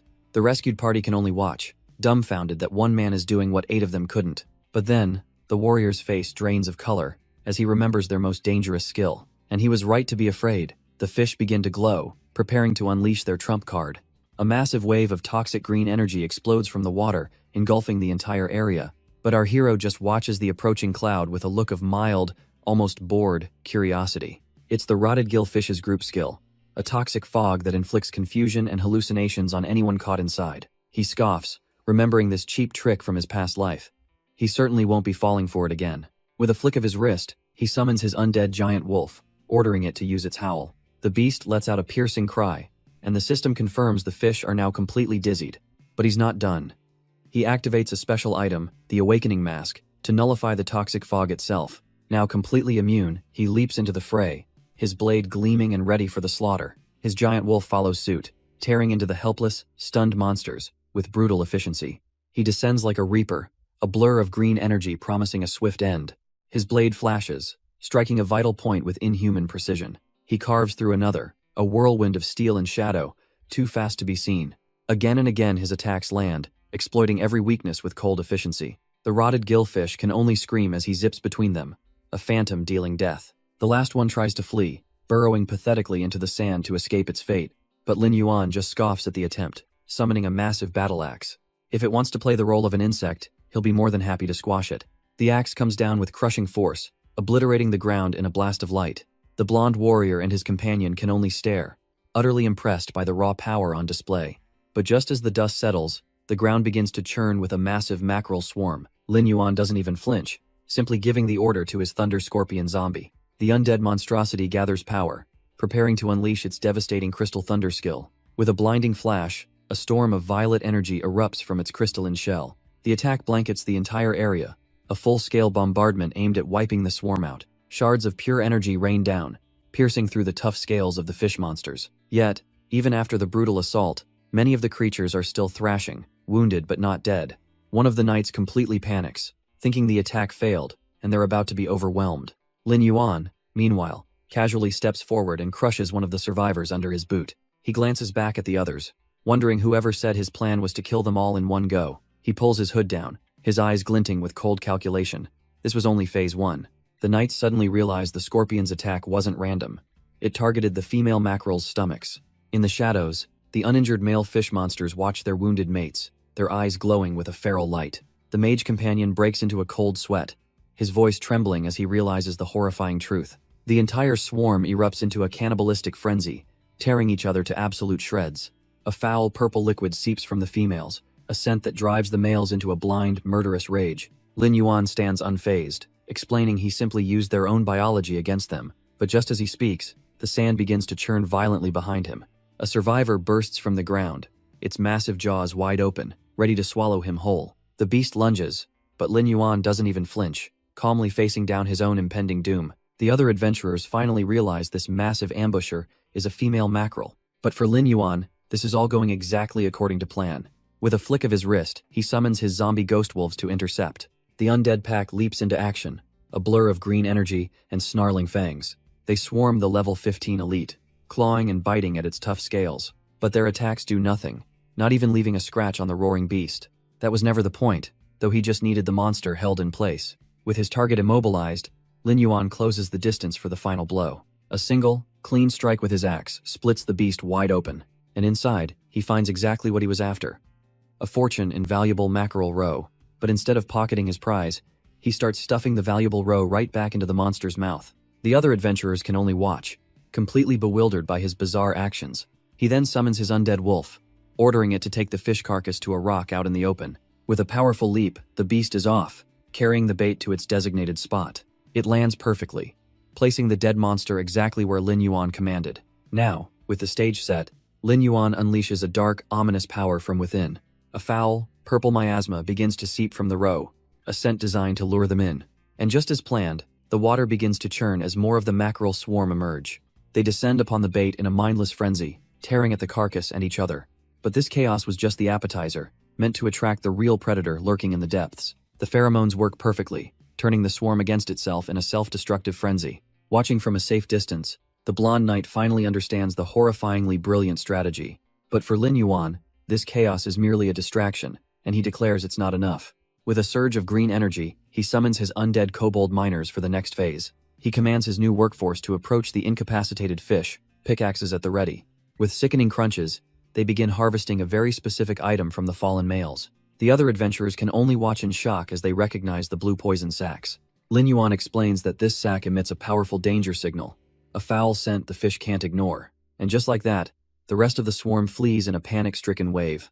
They abandon their poisoned brethren, left paralyzed and completely vulnerable in the water. The other adventurers erupt in cheers, ecstatic that the entire swarm has vanished. But while they celebrate, Lin Yuan walks toward the real prize, the helpless, paralyzed fish. He calmly steps past the strange, pulsating egg sacs left behind on the shore. Removing his mask, he gives a nod to the gear that made this whole poison gas strategy possible. It was an expensive, one-time use item, but for this result, it was absolutely worth the cost. His reward is 1,000 grams of rotting gill fish oil, a rare ingredient for powerful potions. Just as he finishes, he remembers there was one other little treasure he'd forgotten about. From his inventory, he pulls out a small, unassuming red ball. This is the wave tickler's nose, an item that can replicate the exact panic pheromones he just used. He holds the new tool in his hand, already contemplating the chaos it could cause. He can't help but think how some quest rewards are just cruel jokes from the designers. But as he's lost in thought, a nearby warrior whispers to him, absolutely mesmerized by the little red ball. The warrior's eyes light up, gushing over how it moves and glows. Asking if he likes his nose cover, he practically begs Lin Yuan to sell it, promising to pay any price for such a unique treasure. His companions can only look on in embarrassment, apologizing for their friend's eccentric behavior. Seeing no use for it, Lin Yuan simply tosses the trinket over, telling him to take it as a gift. The warrior tries to insist on paying, but Lin Yuan just waves him off. It's not needed. The party is so grateful they see him as a literal angel, while he's just thinking what kind of weirdo pays for this stuff. With that strange encounter over, he finally arrives at his true destination, the city's main church. Inside, he finds the legendary knight, Doug Wayne, and begins to administer the cure he worked so hard to create. The legendary knight jolts awake, shocked as the green curse fades from his chest. He can't believe it, admitting he never expected Lin Yuan to actually succeed as the quest completion notice rings out. And the reward is glorious, the green spirit blade, the very first gold-grade weapon he ever obtained in his past life. While its base stats are decent, he knows the real power lies in its attached skill, the green spirit curse seal. It has a hidden effect. Every third hit unleashes a devastating burst of damage based on the target's spirit. He remembers how this very blade helped him carve a path through the West Desert, becoming an unstoppable force. With the legendary weapon now in his hands far earlier than before, he can't help but feel satisfied. The system also rewards him with a hefty chunk of reputation, enough to move freely within the city. But that's not all.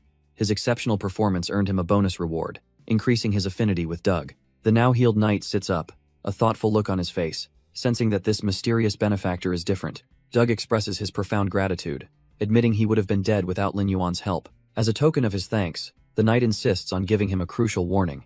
Lin Yuan realizes his high affinity score must have just unlocked a hidden plotline. The warning is dire. Under a blood-red moon, Doug cautions him to stay away from a man named Quincy. Lin Yuan, however, casually drops a bombshell. Quincy is his teacher. The legendary knight is completely stunned, grabbing Lin Yuan in disbelief. But Doug has a revelation of his own, noting that even with a hidden profile, he gets out of bed, his strength returned, and correctly identifies Lin Yuan as a necromancer. Now it's Lin Yuan's turn to be shocked. How could he possibly know a secret even Quincy couldn't see? Doug explains that as a former knight of the Scorpion Tail, he hunted dark professions using a special skill, darkness perception. This unique skill, darkness perception, automatically senses necromancers, and the signal grows stronger with their power. Lin Yuan is taken aback. He never imagined a skill existed specifically to hunt his class. Doug clarifies that the poison had dulled his senses. Only now, fully cured, can he feel the unmistakable presence of the Lord of Darkness. Lord of Darkness? The name means nothing to Lin Yuan, adding another layer of mystery to his own existence. To explain, the old knight begins to recount a legend from a time long forgotten. He speaks of the immortal world and its 5 well-known gods of light, nature, and the elements. But there was always a 6th, a hidden god known as the Lord of Darkness, the strongest of them all. This being was so powerful he acted on whim, unbound by any law or morality. He would gift his most devoted followers a sliver of his tremendous dark power. This gift twisted them, changing their class and creating the very first necromancers, bound to his will. Under the Lord of Darkness's dominion, his followers spread plagues, killing millions in their wake. The dead did not rest, rising as ravenous zombies to unleash even greater disasters upon the world. In response, all nations united to destroy his temples and burn every last record of his existence. The necromancer class itself was branded as forbidden, a cursed power to be hunted down on sight. Doug then reveals his own painful history. He was poisoned by a necromancer, a curse that tortured him for a decade. It all clicks for Lin Yuan. In his past life, he never knew this secret history, and now he understands exactly why his class is marked forbidden. This changes everything. He thought his only problem was a high sin value and finding some clues in the city. But now, with his dark aura detectable, his entire class could be exposed at any moment. He looks to the old knight, asking if there's any way to avoid the scorpion-tail knighthood's darkness perception. Doug's reply is grim, unless their leader Quincy helps. But if that man ever learned the truth, he'd kill Lin Yuan without hesitation. The old knight then drops the final, devastating piece of the puzzle. Quincy's wife was murdered by a necromancer. That, he explains, is precisely why he warned Lin Yuan to stay far, far away from the man. With no other options, our protagonist leaves the city, his cloak whipping in the wind as he steps into the vast gravel desert. A system notification confirms his location, but this desperate journey actually began 10 minutes prior, with Doug frantically trying to talk him out of it, asking if he was insane for seeking out a man who lives to shred necromancers. But Lin Yuan's resolve was unshakable. He simply stated that he had no other choice. He knew that carrying this dark aura made him a target everywhere, and this was a problem he had to solve immediately. Back in the present, his thoughts are shattered as a blur of energy slices through the air, aimed right at him. He barely has time to register the ambush, a flicker of surprise flashing across his face. The attack slams into him with incredible force, sending him flying back into the sand as he wonders what just hit him. Lin Yuan braces himself after the impact, realizing this was a calculated player ambush. He looks up, hearing the crunch of dozens of footsteps cresting the nearby sand dune. An entire guild of players stands there, their leader announcing they've been waiting for days to finally catch him. It's the Bloodscar Guild, and one of them sneers that this time, he's brought 30 of his brothers for revenge. The vice leader, Huang Feihu, and his lackeys look down with smug confidence, sure that their numbers guarantee victory. His face twists into a sadistic grin as he promises to enjoy the sound of Lin Yuan's screams. Our hero finds himself completely surrounded, a lone target in a sea of enemies, as a strange buzzing fills the air. A mechanical drone hovers nearby, and a notification confirms the worst. The Bloodscar Guild is now live streaming. Across the world, people on their daily commute get the alert, their eyes lighting up at the promise of some live drama. Playing to the camera, Huang Feihu announces that for today's show, they'll be dismembering someone for their viewers. In offices across the country, workers gather around their monitors, realizing the Bloodscar Guild is at it again. People on the street pull out their phones, wondering who this poor guy is to have 30 players ganging up on him. Some viewers lean in closer, thinking he looks familiar, and what a shame it is for such a handsome face to be wiped out so soon. But Lin Yuan just smirks, his voice dripping with contempt as he calls them lapdogs who are barely a warm-up. Enraged by the disrespect, the guild's commander bellows the order for everyone to attack at once. The entire guild rushes forward, a chaotic swarm of thieves and warriors closing in from all sides. Mages raise their hands, unleashing torrents of crackling blue lightning. Archers knock their arrows, aiming glowing, magically infused tips right at their target. From above, axe-wielders and swordsmen leap down, a perfectly coordinated assault to crush him from every angle. But just then, a system notification pops up, giving him a 5-minute window to slaughter them all without penalty. Lin Yuan just scoffs. 15 minutes? That's enough time to kill them all 3 times over. With a single command, his undead army erupts from the ground, a tide of monsters ready to play. He mocks their pathetic lightning spells as one of his kobolds casually smashes the attack apart. Then, he unleashes his prize, the Thunder Scorpion zombie, ordering it to poison the entire guild. The sight of a Lord-grade monster sends their leader into a panic, screaming for a shield formation. His warriors scramble, desperately locking their shields together to form a defensive wall. But their formation is utterly useless, shattering like glass against the undead onslaught. Behind the broken lines, the mages desperately channel their power, enhancing a single spellcaster. Their strongest mage gathers a massive orb of crackling purple energy, their one last hope. With a furious roar, he unleashes the full might of their combined magic, hoping to turn the tide. The massive lightning spell crashes down, engulfing Lin Yuan's entire undead army. From the cliffs above, their archers let loose a volley of arrows to finish the job. But the damage numbers that appear are absolutely pathetic, barely scratching the summons. Meanwhile, the stream viewers are getting bored, with many logging off from the one-sided beatdown. The Bloodscar leaders mock him, boasting that no matter what he summons, they'll cut it down. From within his hood, Lin Yuan lets out a cold, amused chuckle. The guild leader freezes, a sudden dread washing over him as he sees that confident smirk. At that exact moment, the stream chat suddenly explodes with shock and confusion. A brilliant, holy-looking light erupts from the sand right in front of the guild, and from that light emerge two new, terrifying figures, unlike any undead they've ever seen. Before they can react, the ground erupts as undead kobolds and robed assassins burst from the sand, dragging the backline mages to their doom. One of the mages turns just in time to see a massive undead kobold swinging a warhammer right at his face. In a flash, the guild's formation is shattered, their members cut down before they can even process the order to retreat. The frontline warriors are swarmed, their armor offering little protection against the sheer ferocity of the undead horde. Huang Feilong and his brother can only watch in absolute horror as their entire guild gets dismantled in seconds. Meanwhile, the stream viewership skyrockets as the chat explodes, mocking the guild and questioning who this newbie really is. The surviving mages scream warnings the wounds are poisoned, they need to cleanse first or healing is useless. But it's too late, as a terrifying wave of green necrotic energy washes over them, silencing their desperate cries. From the back, Lin Yuan calmly directs the slaughter, a cold, satisfied smirk playing on his lips. This wasn't a fight, it was an execution, and he was just getting warmed up. But just as he savors his victory, a blade flashes towards his back, a desperate ambush. Huang Feihu emerges from stealth, his face a mask of disbelief.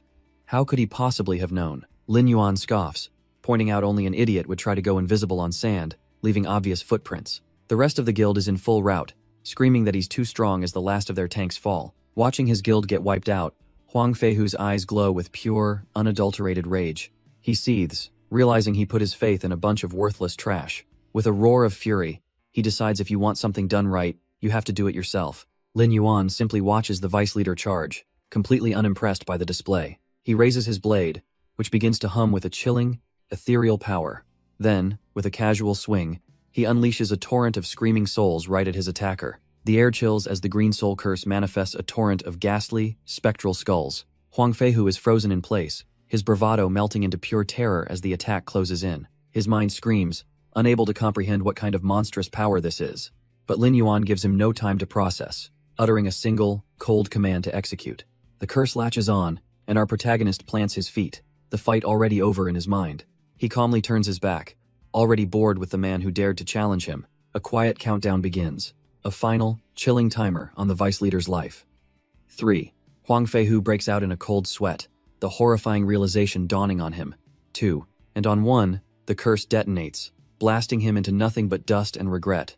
With the fodder disposed of, Lin Yuan swaps his weapon, noting this old friend is much better suited for the job.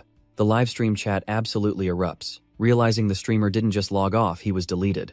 Back on the battlefield, only one man is left standing amidst the ruin of his guild. Huang Feilong's mind reels in utter disbelief, wondering if this horrifying massacre is even real. It's only been a few days, but the player before him is no longer human.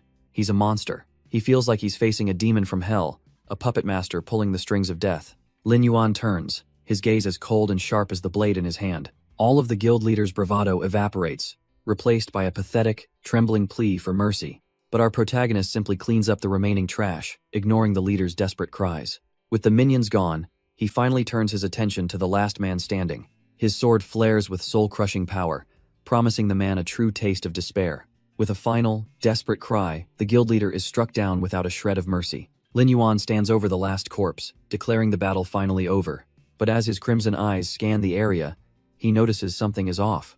A tiny, almost invisible stream bug has been broadcasting his every move. He almost forgot the most important part of the cleanup. Reaching out, his necromantic power begins to harvest the souls of the fallen. With the last traces of his enemies absorbed, the desert is finally quiet. But elsewhere, in a high-tech skyscraper, Someone is furious, their feed just went dead. Powerful figures are watching, and one of them recognizes the man who killed the giant wolf. The word is out. He's in the gravel desert, and the mercenary guild has sent an S-class invitation. In a dark, lavish room, a powerful man swirls his wine, his mind fixed on a single name, Lin Yuan. Meanwhile, our protagonist has arrived in Black Gravel Town, seeking out a very specific individual. He finds his target in a storeroom, casting a long shadow as he enters. The man, a renowned but lazy instructor named Kansi, barely stirs, recognizing his visitor with a drunken burp.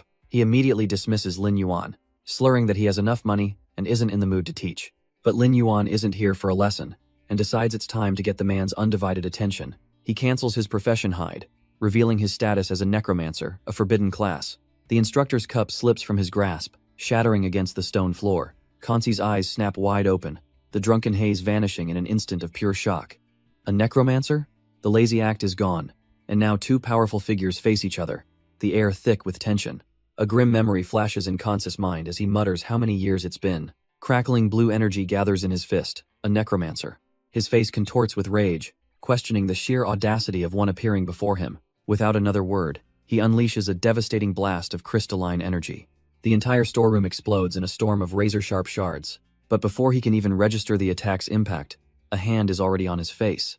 He can't believe the speed, watching as a dark blur zips past his defenses. In an instant, Lin Yuan is behind him, his blade a silent, deadly promise. With cold steel pressed against his throat, he asks if the instructor is finally ready to talk. All the fight drains from Kansi, who can only stammer, asking what he wants. Defeated, Kansi sighs, offering a hint as payment for his life. He tells the tale of a hero named Quincy, who once fought a legendary necromancer. After a deadly battle, the necromancer fell, but cursed Quincy's wife as she tried to heal him. Her soul was corrupted, her memories erased, turning her into a monster that could never truly die. Quincy could only watch in horror as she transformed into a demonic being. To save her, he had to vanquish her soul himself, a battle that left him broken and unable to even hold a sword. So, Quincy published a mysterious mission, a desperate plea for help. He offered his entire fortune to anyone who could save his wife, and a special treasure for any necromancer who tried. But this was all a trap, a way for Quincy to bait and punish every necromancer he could find. To this day, all 123 adventurers who accepted that quest have never returned. Unfazed by the tragic story, Lin Yuan cuts straight to the point, demanding to hear the mission details. A twisted grin spreads across Quincy's face. He's been waiting for a necromancer to come play with his wife. The quest wife's dead soul pops up, and without a moment's hesitation, Lin Yuan accepts. Quincy offers a hollow good luck, his eyes betraying his malicious intent. He sneers, doubting Lin Yuan will even be able to crawl back with his body intact. The mission takes him to a dark, foreboding castle, the Black Gravel Town Memorial for the Dead. He steps into the echoing, pitch-black halls of the memorial, completely alone, or so it seems, until he pops a night vision potion, his crimson eyes piercing the darkness. With his vision restored, he strides forward, flanked by his undead desert wolves and the massive thunder scorpion. He takes in the scene, realizing this 5-story tomb is where every dead NPC in town is buried, a perfect playground. A guttural roar erupts from the darkness as a zombie lunges forward, but before it can even land a scratch, his massive thunder scorpion impales it with a single, brutal thrust. Lin Yuan isn't surprised. He knows this place is teeming with undead creatures like zombies and ghosts.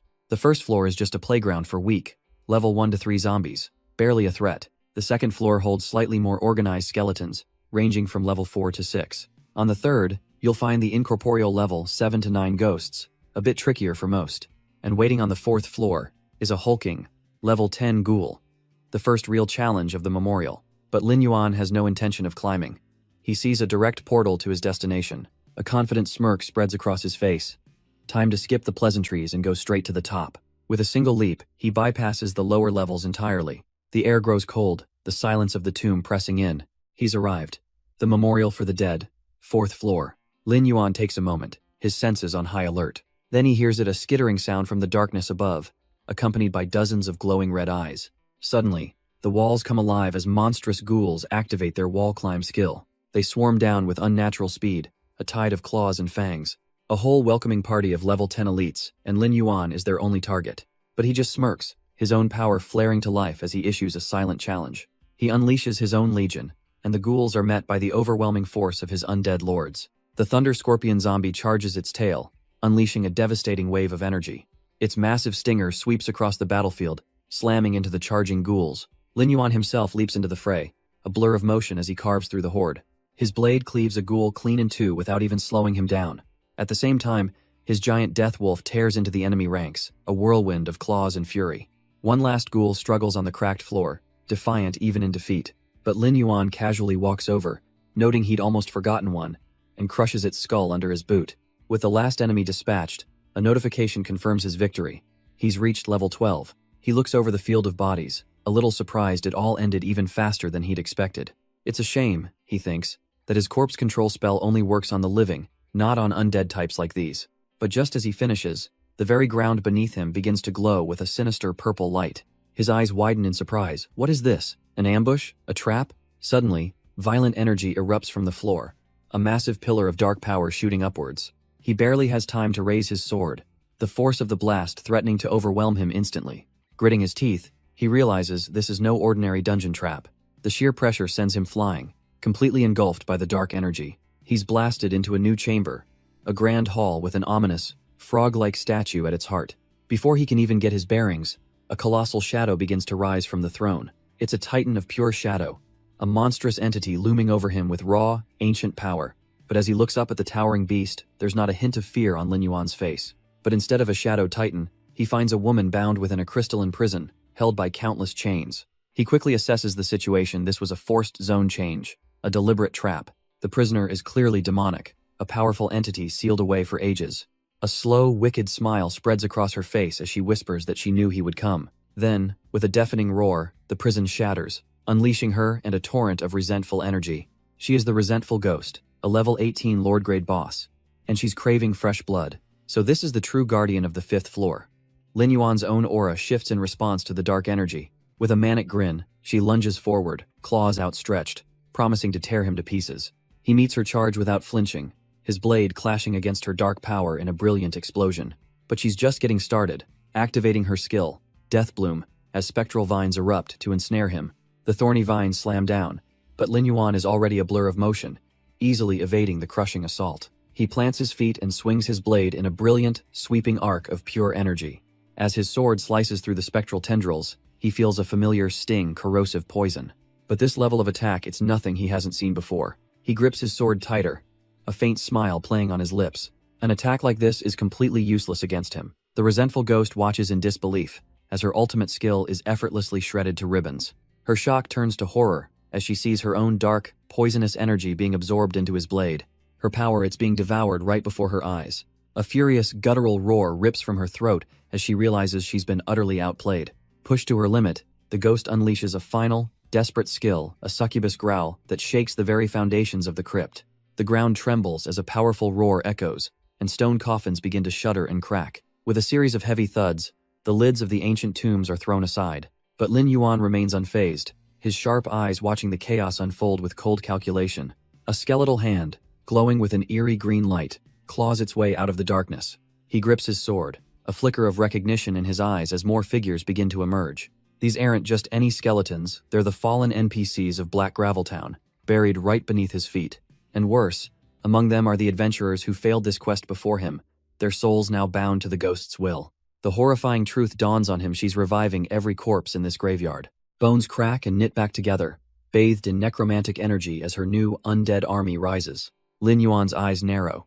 He realizes the resurrected skeletons are just a sideshow. With a surge of his own power, he calls forth his own undead reinforcements. Flanked by his new werewolf minions, he gives them a simple, direct order: block that door. He'll let his own zombie army deal with the real threat while the skeletons are occupied. His minions begin smashing through the stone barrier, revealing a new enemy lurking behind it. But before they engage, Lin Yuan points, ordering them to activate their bloodlust status. A savage growl echoes as their bodies surge with power, weapons glowing with deadly intent. Their eyes flash a furious red, their combat prowess amplified for the coming fight. As the new boss is revealed, Lin Yuan identifies it instantly: the kobold leader, a crystal thunder scorpion. With a final command to attack, his empowered minions charge forward to clash with the massive beast.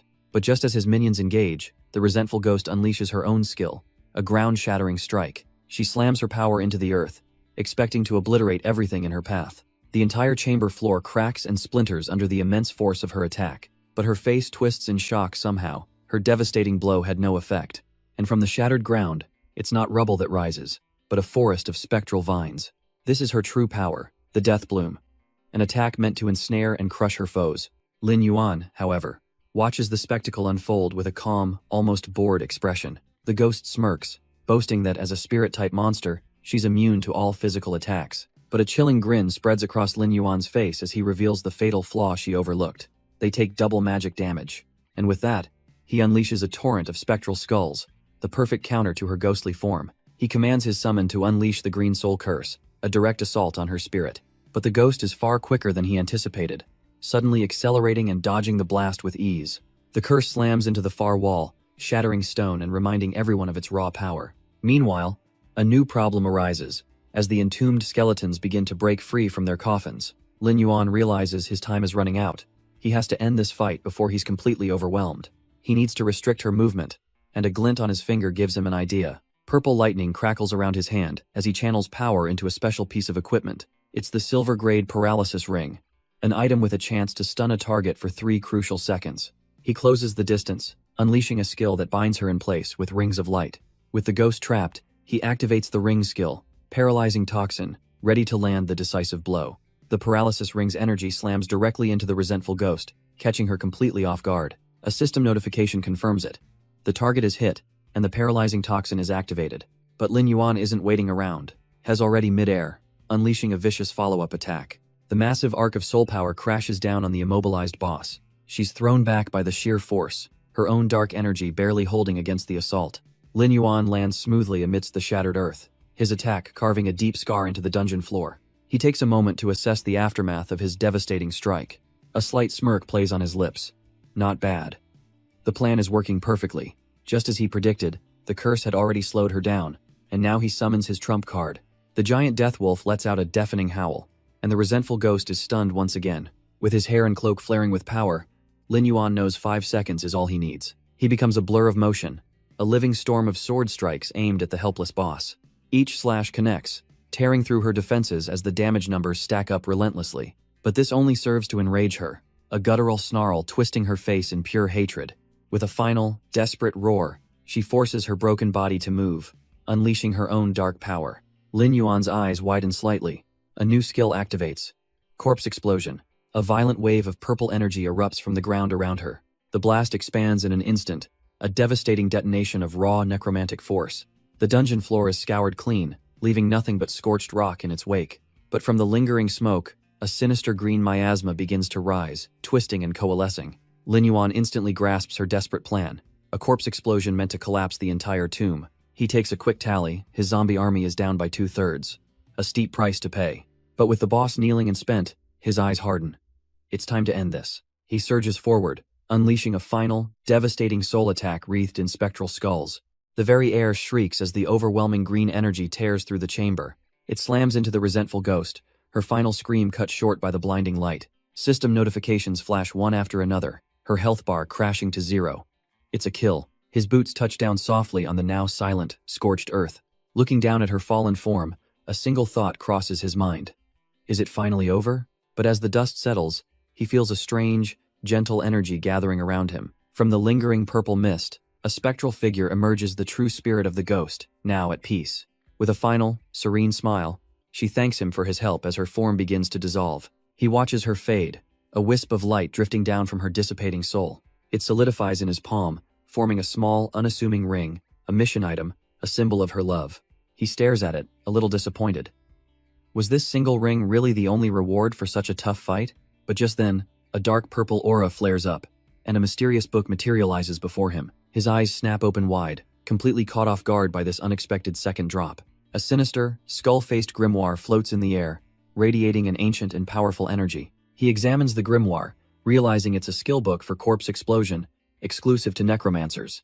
A thought crosses his mind, perhaps this rare drop is because the ghost served the Lord of Darkness. Without a second thought, he absorbs the skill, the book dissolving into pure data. A column of brilliant teal light erupts as the gold-grade skill is logged into his system. He can't help but feel a little smug. Though it consumes his zombies, the raw power is a fantastic addition. With his new abilities secured, he returns to Black Graveltown to finally complete his quest. He finds the old man, Quincy, and presents the engagement ring he recovered. The man explains that a freed soul leaves behind its most precious item, his eyes fixed on the ring. With a trembling voice, Quincy asks if his wife passed peacefully, and Lin Yuan assures him she did. The old man clutches the ring, a final, bittersweet connection to the woman he loved. Tears of gratitude stream down Quincy's face as his wife's spirit watches over him, finally at peace. He admits the irony. He never thought a necromancer, a class he despises, would be the one to grant his final wish. With his heart unburdened, Quincy declares it's time to fulfill his side of the promise. He presents a box, which opens to reveal the unique grade helmet, the Dark Crown. Lin Yuan examines the reward, realizing its true value isn't in stats, but in its ability to hide his sin value and necromancer aura. With this, he can finally move freely, no longer fearing the zealous scorpion tail knighthood in the main city. He accepts the item, a quiet and determined yes sealing the deal. A surge of ethereal green energy envelops him as he equips the crown. Power flows through him, the crown settling into place as he feels himself one step closer to the truth he seeks. His eyes are now set on his next destination, the sprawling main city on the horizon. Lin Yuan steps into Sandbreeze City, a chaotic marketplace of shouting recruiters from countless small-time unions. But he knows the real power lies with the top 10, and all these others are just noise. He's hunting for a very specific person, wondering if his target is hiding among one of the major guilds. He dismisses the thought. Trying to join a big union as a newbie would be far too tedious. No, he'll just have to find his own opportunity, blending into the crowd as his sharp eyes scan for a lead. He moves through the city streets, a silent predator weaving through the oblivious masses. And then, he spots him. A flicker of recognition, and his casual stroll gains a sudden, sharp purpose. He stops dead in his tracks, his boot planting firmly on the stone path. A man in a brilliant red cape feels the sudden change in atmosphere, turning with a hint of confusion. Before he can fully process it, the cold steel of a blade rests silently upon his shoulder. The knight's eyes widen in shock, demanding to know the identity of his cloaked ambusher. But as the cold steel lingers, his terror melts away into a strange, breathless relief. His face suddenly explodes with pure, unadulterated joy as he shouts out Lin Yuan's name.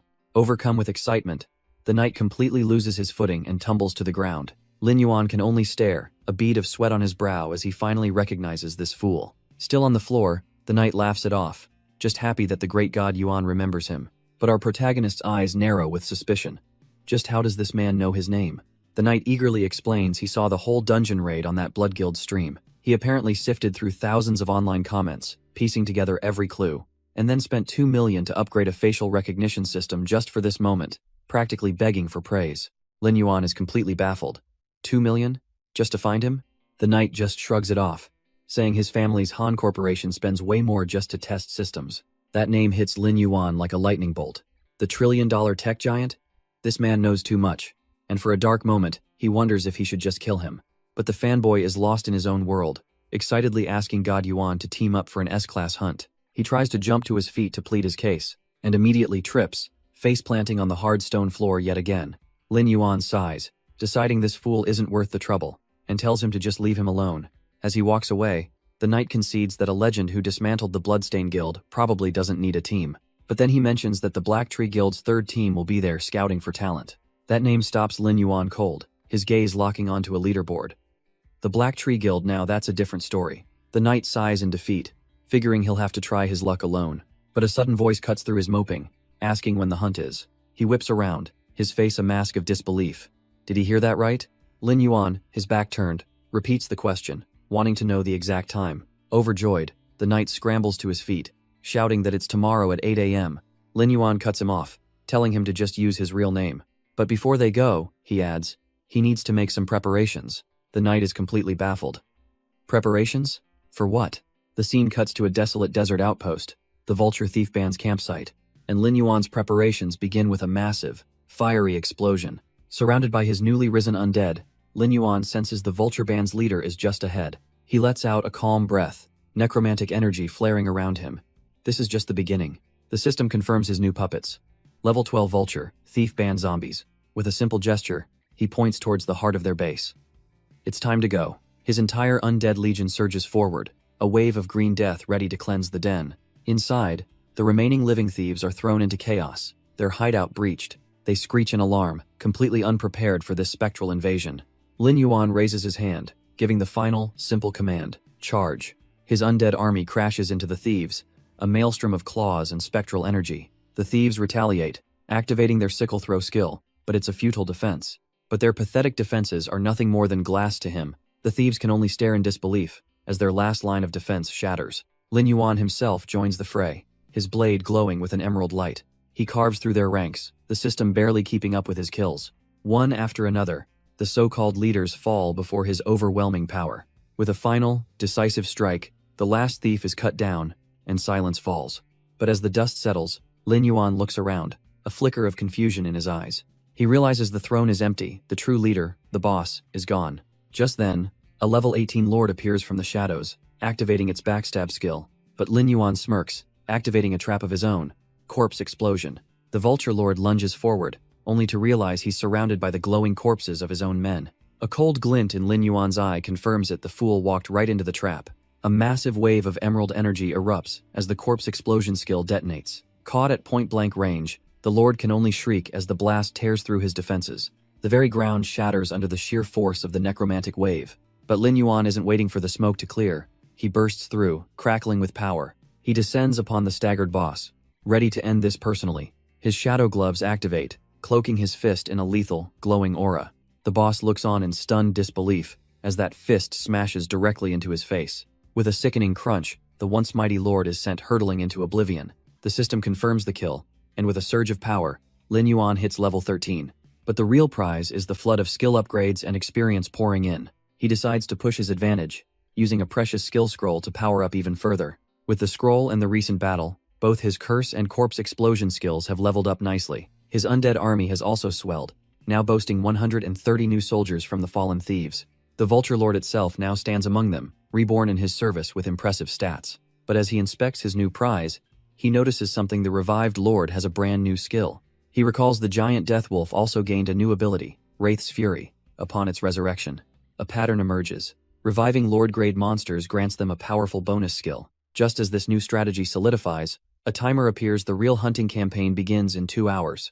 With his new power secured, Lin Yuan declares it's time to move out for the main event. He arrives at their rendezvous point, the foreboding withered Bloodscale Cave. But he's immediately stopped in his tracks, staring in disbelief at his new partner. The blonde knight is shimmering, practically glowing, decked out in a full suit of golden armor.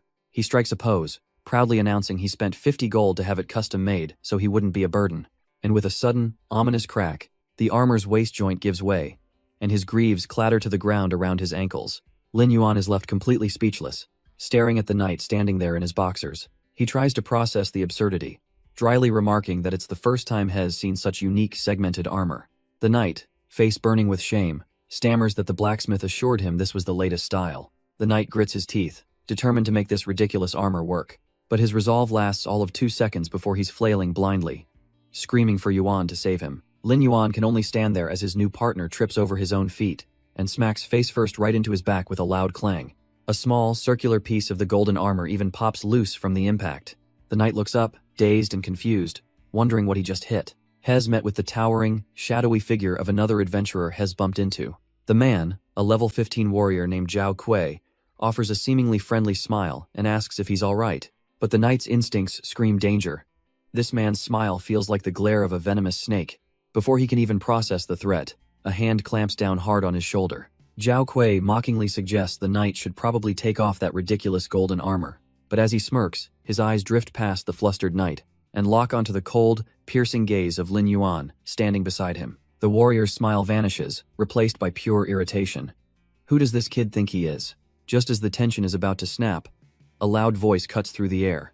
A new group of adventurers marches up, demanding to know which one of them is Han Qing. Their leader holds up a registration form, showing the face of a familiar blonde swordsman. He glances from the paper to the trio, his eyes scanning for a match. Of course, the one in the eccentric golden armor is impossible to miss. The entire group erupts in laughter, openly mocking the knight's gaudy choice of gear. Oblivious to the mockery, Han Qing cheerfully confirms his identity and tries to introduce his friend to the Black Tree Guild members. But his introduction is cut short by the sharp ring of a drawn sword. The guild member holds his blade forward, sneering that he has no interest in the names of newbies. Lin Yuan remains silent, his expression unreadable, as he takes in the pathetic display of intimidation.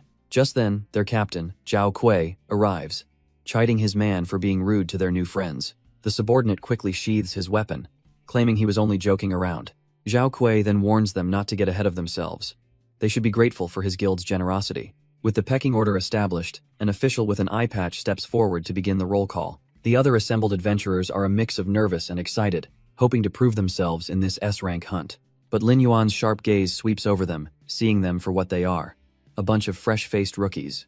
With the headcount complete, Zhao Kui declares it's time to move out, striding confidently toward the cave mouth. He flashes a smug grin, assuring the rookies that even the Grim Reaper steers clear of the Black Tree Guild. His empty words fire up the crowd, who cheer loudly, completely convinced of their safety. Among them, a far too cheery blonde knight tries to get his companion hyped for the adventure. He waves a little red flag at Lin Yuan, excited about some luminous slimes, making our hero wonder if this guy thinks it's a picnic. But Lin Yuan's focus is elsewhere as he gazes into the abyss of the cave entrance. A faint, knowing smirk plays on his lips. He can already smell the thrilling scent of what truly lies ahead. The entire party ventures deep into the melted bloodscale cave, the sheer scale of the cavern dwarfing them. Moments later, they hit a fork in the road, with some adventurers murmuring about the strange lack of monsters.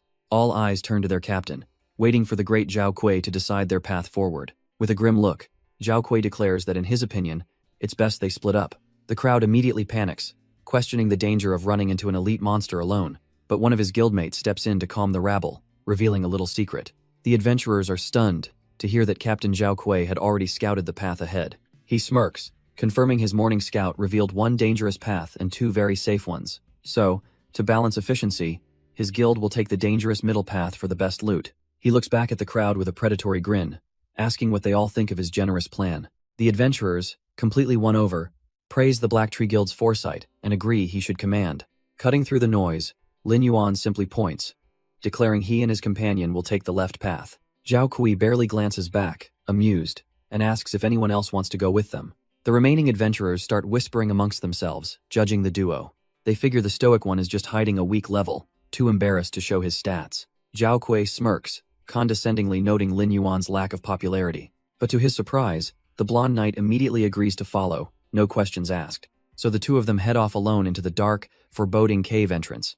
Zhao Kui watches them go, a cruel smile spreading across his face as he scoffs at the ignorant fools. Inside, the path is damp and cold, water dripping ominously from the jagged ceiling.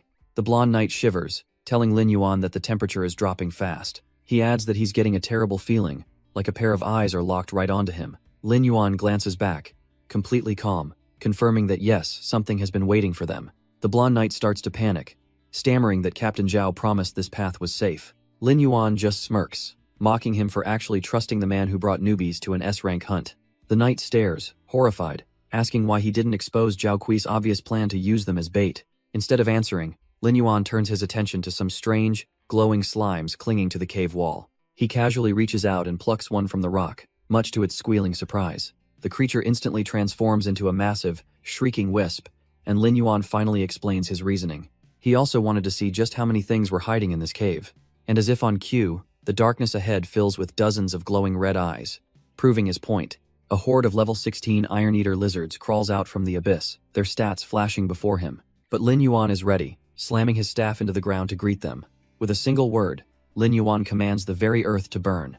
A colossal fire dragon erupts from his staff, swallowing the charging lizards in a vortex of flame. Meanwhile, in another tunnel, Zhao Kui's men are already cutting down the monsters that slip through. One of his lackeys shouts for the others to witness his power, carving through a lizard with ease. He reports back to his captain, laughing at how the other adventurers actually bought their lie about scouting. Zhao Kui confirms their plan. Let the others exhaust themselves fighting the horde. Once the battle is nearly over, they'll swoop in to finish the job and reap all the rewards. But his casual display of power attracts the attention of a few lizards from above. He just smirks, mocking their screams, and arrogantly inviting them all to attack him at once. And as they pounce, he unleashes a blinding wave of energy, effortlessly blasting them back. Meanwhile, a hulking figure in a mask declares that scum belong at the bottom of the food chain. Han Qing can only stare in utter disbelief at what Lin Yuan has just unleashed. His newly raised Iron Eater lizard whips its tail, activating an iron tail strike. At the same time, his undead vulture thieves hurl their glowing scimitars through the air. They phase into stealth before reappearing to deliver devastating backstabs from the shadows. She looks out at the carnage, wondering when he possibly could have subdued this entire undead army. This display of power is even more incredible than what she witnessed in the mud swamp. Lin Yuan just gives a slight smile, reminding her that he mentioned he had preparations to make. She realizes with a jolt that he assembled this powerful force in less than a day, as the system confirms 55 kills. With the battle already over, he walks past the corpses, coolly noting his army's decent efficiency. Han Qing is completely starstruck, wondering if she could ever hope to be that strong. But her admiration is cut short when the entire cavern begins to violently shake. Her first instinct is to call out for Lin Yuan. A flicker of panic crosses her face as the tremors intensify. Seeing him occupied, however, she decides she must be useful and investigate on her own. She cautiously follows the source of the rumbling deeper into the darkness. Suddenly, her feet plant firmly as the vibrations cease. She looks up, a sense of unease washing over her as silence falls. In the next instant, a monstrous red tail smashes down right in front of her. The shock of the ambush leaves her frozen, her eyes wide with terror. The enormous fleshy tail looms over Han Qing, dripping with some unknown fluid. Her mind goes blank, unable to process what kind of monster this could possibly be. It whips towards her with incredible speed, and she barely has time to brace for impact. The force sends her flying, her sword clattering away as she screams for help. Before she can even recover, the appendage splits into a vicious pincer. It wraps around her midsection, squeezing the air from her lungs. She's completely helpless, dragged across the stone floor like a rag doll. Trapped in its grip, a single thought crystallizes in her mind. This is the end. But in that final moment, a flash of brilliant teal light slices through the darkness. Lin Yuan appears, effortlessly severing the tail, mocking the beast for daring to act up in his presence. The severed limb explodes in a shower of gore. But there's no time for relief as Lin Yuan grabs Han Qing by her collar. With a powerful heave, he throws her clear of the danger zone. She lands hard, coughing, and desperately tries to warn him about the massive creature. Just then, the entire cavern floor begins to crack and shatter under immense pressure. A look of pure terror washes over Han Qing's face. It's too late. A monstrous iron-eating iguana, a level 20 boss, erupts from the ground with a deafening roar. Han Qing is losing her mind. The mission brief said an elite, not a full-fledged boss monster. Overcome with guilt, she apologizes and offers to hold it off so he can escape. But Lin Yuan just smirks, wondering aloud if this is what she considers a terrifying monster. His eyes glinting red. Lin Yuan calmly claims the beast as his prey, leaving Han Qing utterly baffled. The iron-eating iguana lets out a furious roar, digging its claws into the stone, ready to fight. But Lin Yuan simply leaps forward, sword in hand, promising to finish this quickly as Han Qing watches in disbelief. He commands his undead vulture thieves to attack, sending them swooping down from above. A volley of spinning, spectral sickles slices through the air, aimed directly at the massive boss.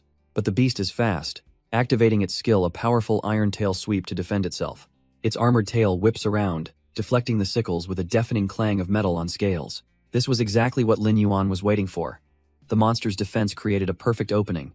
Soaring above its head, he unleashes a powerful technique, the Azure Spirit Seal. A storm of spectral skulls slams into the iguana, engulfing it in a massive, concussive blast. Lin Yuan lands smoothly, his spectral sword humming with residual power. But the iron-eating iguana still stands, its armored hide barely even scorched. His eyes narrow in calculation. That powerful attack only resulted in minor burns. Enraged by the assault, the beast lets out a furious, deafening roar. It unleashes its own skill, a devastating toxic sand breath. A massive wave of poisonous energy floods the cavern, aimed right at him. From a distance, Han Qing can only scream out a desperate warning. The toxic blast slams into the ground, engulfing the spot where Lin Yuan stood. But he's already moved, dodging the attack with lightning-fast reflexes. The very rock sizzles and melts, a pool of highly corrosive acid left in its wake. He admits to himself that this boss is tougher than he initially thought. The iguana brings its massive body down in a crushing blow, but Lin Yuan just leaps away with a smirk. A real challenge just makes things more exciting. With a flick of his wrist, he calls upon another of his powerful undead. The vulture thief lord appears, a winged warrior wreathed in ghostly green light. It dives straight into the fray, its twin blades clashing against the monster's hide. The undead lord becomes a blur, relentlessly striking the colossal beast. Han Qing can't believe his eyes. Is this another one of Lin Yuan's new followers? His shock melts away into pure, star-struck admiration at the majestic sight. The Vulture Lord swoops around the massive iguana, looking for its next opening. The Vulture Lord activates its skill, Backstab, aiming for a decisive blow. But the iguana instantly reacts, throwing up an impenetrable fortress to bolster its defense. It whips its massive tail around in a vicious counterattack. Watch out! Lin Yuan cries, seeing the danger. The undead lord just barely evades the crushing blow, the attack slamming into the ground. Han Qing is stunned by the monster's impossible reaction time, wondering if it has eyes on its back. Lin Yuan, however, watches the exchange with a knowing look, already analyzing the situation. He's not just fighting, he's dissecting his opponent's biology. He knows lizards have simple eyes that struggle to perceive stationary objects, but their motion, vision, hearing, and smell are extraordinarily sensitive. This extreme sensitivity is precisely the weakness Lin Yuan plans to exploit. A smirk crosses his face. If it's so easily provoked, hell, just make it entrap itself. The iron-eating iguana roars, still thrashing wildly in a blind rage. So Lin Yuan puts on a show, challenging its tough scales against his flashy fireballs. He immediately turns and flees, baiting the colossal beast into a reckless chase. His spells glance harmlessly off its hide, which is exactly what he expected. The goal isn't to do damage, but to keep the monster completely fixated on him. From a safe distance, Han Qing screams out, certain he's in mortal danger. She knows a boss monster's defense is too strong. This looks like a suicide mission. But then she sees his destination, and her panic instantly turns to stunned realization. She finally understands his plan. He's leading it straight to that pile of undead. The corpses of the Iron-Eater lizards he'd slain earlier, now reanimated and waiting. Lin Yuan sprints directly towards his macabre trap, the iguana thundering right behind him. He dives between his undead minions, a hair's breadth from their snapping jaws. With a confident smirk, he knows the perfect moment has arrived. He plants his foot and pivots sharply, sliding out of the way at the last possible second. The charging iguana, too fast and clumsy to stop, plows directly into the cluster of undead. He can't help but mock the big dummy for its reckless, uncontrolled charge. Trapped and enraged, the boss monster lets out a furious, helpless roar.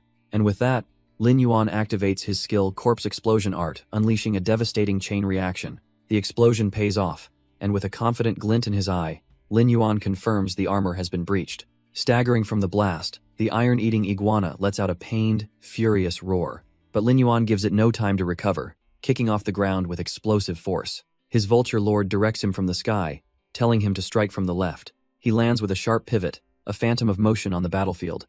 The iguana's massive claw slams down, missing him by a hair's breadth. He's figured it out. The beast has a weak point, unable to focus on two sides at once. On the opposite flank, his undead summon prepares its own deadly assault. The vulture lord lunges, its massive claws raking across the iguana's side. With the monster completely distracted, Lin Yuan descends from above for the final blow. Reflected in the beast's eye, Lin Yuan descends, promising this one strike will be its last. He unleashes a blinding column of power, a final judgment for the monstrous creature. The attack slams home a perfect weak point hit right down its gullet. With the boss defeated, a flood of notifications confirms his success. He's now level 14.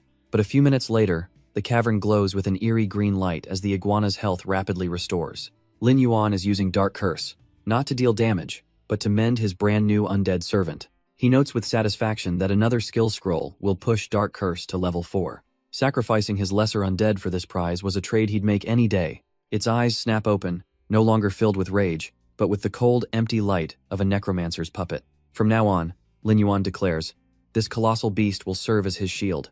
While Han Qing sits in a mountain of loot, absolutely stunned by their massive haul, Lin Yuan interrupts, his gaze fixed elsewhere. He tells him not to celebrate just yet. There are still rats to kill. He's referring, of course, to the other party, who have just finished clearing their own mobs. Their leader, Zhao Kuei, scoffs at the pathetic monsters, deeming them unworthy of his attention. His subordinates eagerly praise his strength, suggesting they go steal the boss loot now that the other fight is over. But Lin Yuan has already set his trap, a single, decisive stomp on a nearby corpse. As the arrogant trio moves in to collect the corpses, they walk right into the lion's den. The ground suddenly erupts beneath them in a violent explosion of crystalline shards. The ambush is sprung perfectly, catching the entire squad completely by surprise. Enraged and trapped, Zhao Kuei roars, demanding to know who dares to ambush the Black Tree Guild. And from the settling dust, a figure calmly walks into view. Lin Yuan emerges, explaining he wasn't collecting corpses, he came to collect them. Zhao Kui's men are in disbelief, sputtering that they were supposed to be dead, devoured by the iguanas. Han Qing furiously points an accusing finger, disgusted that the Black Tree Guild would use players as bait. But his subordinate just scoffs, sneering that it's an honor for scum to die for their guild's glory. Zhao Kui glares, annoyed they survived, figuring they just got lucky while other poor souls took the heat. Disgusted by their shamelessness, Han Qing can barely contain her rage. The more Zhao Kui looks at this kid, the more annoyed he gets. It's time to put him down for good. He dismisses their survival as a ridiculous stroke of luck. But now, as his man swings a heavy flail, he roars that their lucky streak is officially over. The massive flail comes crashing down, but Lin Yuan is faster, shoving Han Qing out of harm's way. He meets the brute's gaze, his own eyes glowing, mocking the idea that this oaf could handle them alone. With a grunt, the warrior puts his full weight into the swing, aiming to crush him. But Lin Yuan dances away, the heavy weapon only managing to shatter the ground where he just stood. He lands perfectly, sword held high, ready to turn the tables in an instant. The flail user just scoffs, thinking this is all some kind of pathetic little show. That is, until a torrent of spectral green skulls erupts from Lin Yuan's very being. The warrior is completely blindsided as the ghostly swarm engulfs him in a flash of green light. A thick, eerie smoke suddenly blankets the entire area after the impact. Frustrated and confused, the warrior scans the fog, wondering where his target vanished.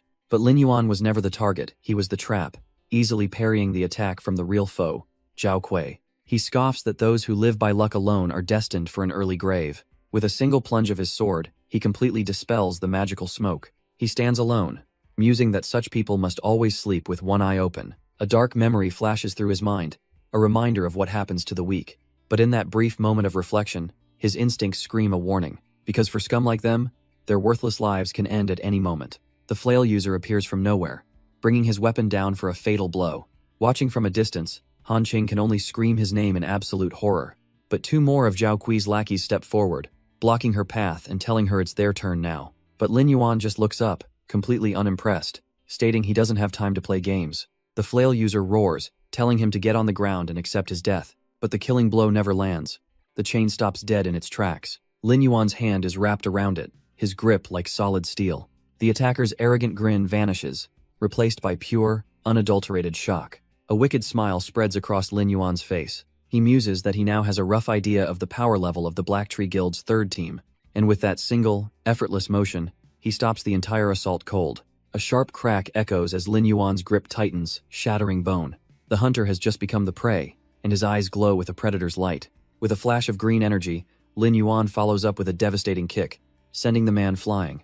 The flail user crashes hard into the ground, his two subordinates watching in disbelief. Coughing, the attacker glares up, admitting through gritted teeth that he badly underestimated his opponent. His humiliation quickly boils over into fury as he screams for his allies to attack together. Snapping out of their stupor, his teammates roar in agreement, ready to overwhelm this lone fighter. The three of them leap into the air, launching a coordinated assault from all sides. But Lin Yuan just looks up, a cold smirk on his face. In his eyes, rabble is still rabble. A massive wave of icy power erupts from the ground, blasting the trio back before they can even land. They're thrown into the air, their confident charge turning into a panicked, helpless tumble. And just as they try to recover, a horde of undead monsters materializes, swarming them in a storm of claws and wings. The captain's eyes widen in horror, realizing he's facing something far beyond a normal summoner. But it's too late for regrets as Lin Yuan unleashes a new spell, sending a volley of screaming, spectral skulls flying forward. The ethereal projectiles slam into the warrior with devastating force, blasting him off his feet. His body crashes to the ground while Lin Yuan's undead vultures pin his limbs, leaving him completely helpless. With a boot planted firmly on his back, Lin Yuan stands over the defeated captain, a silent victor. The man desperately tries to save himself, warning Lin Yuan that the Black Tree Guild is not an enemy he wants to make. Lin Yuan's cold red eyes show absolutely no fear. He couldn't care less about some third-rate guild's empty threats. Suddenly, the tense atmosphere is shattered by Han Qing, who clings to him, gushing about how he was never worried. But our hero is having none of it, immediately shoving the clingy knight away with pure annoyance. Looming over the captain, Lin Yuan points out that the Black Tree Guild is notoriously harsh, even to its own. The warrior finally breaks, admitting defeat and desperately asking what it will take to be left alone. A smirk plays on Lin Yuan's lips as he makes his demand. A complete list of the guild's high-ranking players.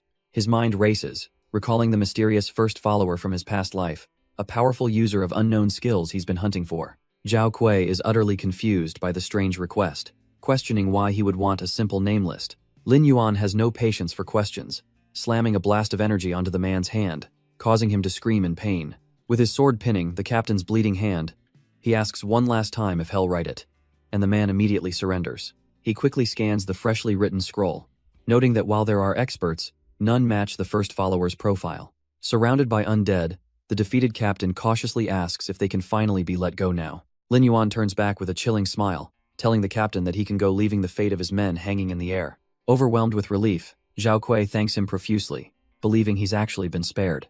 But Lin Yuan's promise was a lie. He declares that their crimes against other players demand an explanation. With a single gesture, the entire party is vaporized, their gear clattering to the ground as loot drops. He picks up a new berserker dance sword, inspecting his prize with a thoughtful gaze. Suddenly, Han Qing runs up to him, excitedly holding out a treasure chest their party found. Lin Yuan reaches for it, casually saying he'll pick first, but she immediately objects. She insists she can't just take advantage of his help and offers to buy the contents from him instead. A faint smile crosses his face as he simply agrees to her terms. After a quick glance, he deems nothing inside suitable for him and lets her have it all, accepting a tidy sum of 54 gold coins. Now outside the molten bloodscale cavern, he muses that it's all just silver tier gear. Finding gold tier equipment is never easy. But as they part ways, Han Qing stops him, a look of serious concern on her face. She warns him that the Black Tree Guild is known for taking revenge in the real world. Lin Yuan just scoffs, dismissing them as mere insects before casually waving goodbye. Back in reality, he logs out of the game as a voice calls him to come and eat. He gets up from his high-tech gaming setup, leaving the virtual world behind. Stepping toward his bedroom door, he reaches for the handle without a second thought. But the moment it opens, he's confronted by a tall, menacing figure in a suit. His calm demeanor shatters, replaced by pure, unfiltered shock. The mysterious man in the helmet simply looms over him in the hallway, silent and imposing. Finally, the stranger raises a hand to his head, a gesture of frustration or perhaps something far worse. But the imposing figure is just his father, awkwardly presenting a brand new gaming helmet. Lin Yuan, still reeling, asks why he suddenly bought it, confirming it seems to work fine. His dad fumbles for an excuse, claiming his mother found it while cleaning his sister's room. The mention of his sister, Lin Tan, sends a jolt through him, a memory of her future power awakening. His mother's voice cuts through his thoughts, calling the two of them to come and eat. As the sun sets over the city, a warm family dinner begins, a stark contrast to the battles he just left. His mom playfully teases his dad for spending all afternoon trying to figure out the helmet just to connect with him. But for Lin Yuan, a plan is forming. He can use the game to repay his parents and prepare them for the coming apocalypse. He looks up with newfound resolve, declaring he'll buy 2 more helmets so they can all play together. His mother worries about the expense, but he brushes it off, asking a crucial question. Where is little Tan? His mom brushes it off, saying it's Friday and she's probably with friends. But Lin Yuan immediately pulls out his phone to call. The line doesn't even ring, going straight to an automated message that the user is unavailable. A cold feeling creeps in. He knows his sister, and she would never just ignore his call without at least sending a message. His mother tells him to just eat first, assuming little Tan is probably having dinner out with her friends. But Lin Yuan can't shake the bad feeling, abruptly standing up and making an excuse about needing to buy something. As he leaves, his parents watch him go, hoping the two siblings can mend their distant relationship. He heads down the stairs, his expression grim, a sense of urgency pushing him forward. And there, slumped against their apartment door, is his sister Lin Tan, looking disheveled and hurt. He stops dead in his tracks, the cup noodles he bought as an alibi feeling suddenly ridiculous. All he can do is stare, utterly shocked, as he asks what in the world happened to her. She warns him it's none of his business, ordering him not to tell their parents or call the police. And with a sharp slam of the door, she's gone, leaving him alone in the hallway. Lin Yuan stands there, the cup noodles forgotten in his hand as a dark realization begins to dawn. His mind flashes back to his past life, remembering a powerful and mysterious group, the System Organization. It was led by a so-called prophet who could sense the system's chosen few and send out invitations. In the game, their power grew at an impossible rate, making them an invincible force. But their influence bled into the real world, their actions unpredictable yet sometimes strangely heroic. He remembers now little Tan was invited to join them, taking on dangerous missions she never spoke of. Staring at her closed door, a cold dread fills him as he connects her bruises to that very organization. He quietly pushes her door open, his eyes glowing with intensity, determined to find the truth. He makes a silent vow. Even if it is the System Organization, this time, he absolutely will not let his sister get dragged into their schemes again. With that grim promise, he heads out into the city streets, a predator on the hunt. And just as he suspected, his gaze locks onto something familiar. It's a quiet little tea shop, the perfect place for a secret meeting. He ducks behind a pillar, peering through the glass to confirm his fears. Just as he thought little Tan is in there with them, but he's too far to hear and can't risk being seen. Time for a more direct approach. He recalls an old skill, focusing his energy to activate stealth. His body shimmers and fades from view. His level 3 stealth only gives him a tight 5-minute window. Now, completely unseen, he silently approaches the entrance and comes to a halt. Inside, his invisibility holds perfectly as he gets a clear view of the table. A man named Hao Chen is giving a grand speech, trying to recruit a very intimidated Lin Tan. He warns of a catastrophe coming in 3 years, painting his group as the world's only hope. The weight of his words leaves Lin Tan completely stunned and silent. But from the shadows, Lin Yuan listens intently, his mind racing to understand their game. The other man, Xiao Pan, casually tells Hao Chen to tone down his terrifying aura. Hao Chen dismisses the joke, dead serious, that this is for Lin Tan's own protection. He leans in, his voice low, about to deliver the final, crucial point of his argument. but he stops dead, his gaze fixed on the empty space where Lin Yuan stands. The air crackles with tension as the recruiter's eyes meet the invisible intruders. Without a word, Hao Chen activates a skill from his ring Dispel. The world ripples and distorts as the anti-stealth wave washes over the cafe. Lin Yuan is caught, a system alert warning him his cover will be blown in 3 seconds. Hao Chen's eyes narrow, a flicker of confirmation in his gaze. He found him. But 3 seconds is an eternity for our boy, who's already bolting for the nearest exit. To avoid a scene, Hao Chen casually turns to the counter and orders another tea to go. The unsuspecting shopkeeper just smiles and prepares the drink. Lin Yuan ducks behind a wall just as his stealth shatters, heart pounding from the close call. Hao Chen calmly takes a sip, acting as if nothing at all just happened. He then leaves a card for Lin Tan, telling her to call when she's ready to fight for justice. Clutching the card, Lin Tan steals her resolve. As they leave, Hao Chen calls back with a smug grin, promising he'll be waiting for her. But someone else is already on the move. Lin Yuan activates his stealth skill. He glides past the completely oblivious shopkeeper, a ghost in his own shop. Making it outside, he thinks he's in the clear, but his pursuers are still nearby. Then, a rookie mistake, he accidentally kicks a discarded cup on the ground. Lin Yuan freezes, his heart sinking as he realizes what he's just done. The dark liquid splashes violently, a clear disturbance in empty space. Hao Chen stops dead in his tracks, a knowing look on his face. Just as he suspected, and to make matters worse, a system alert pops up. Lin Yuan's stealth is about to end. Time is up.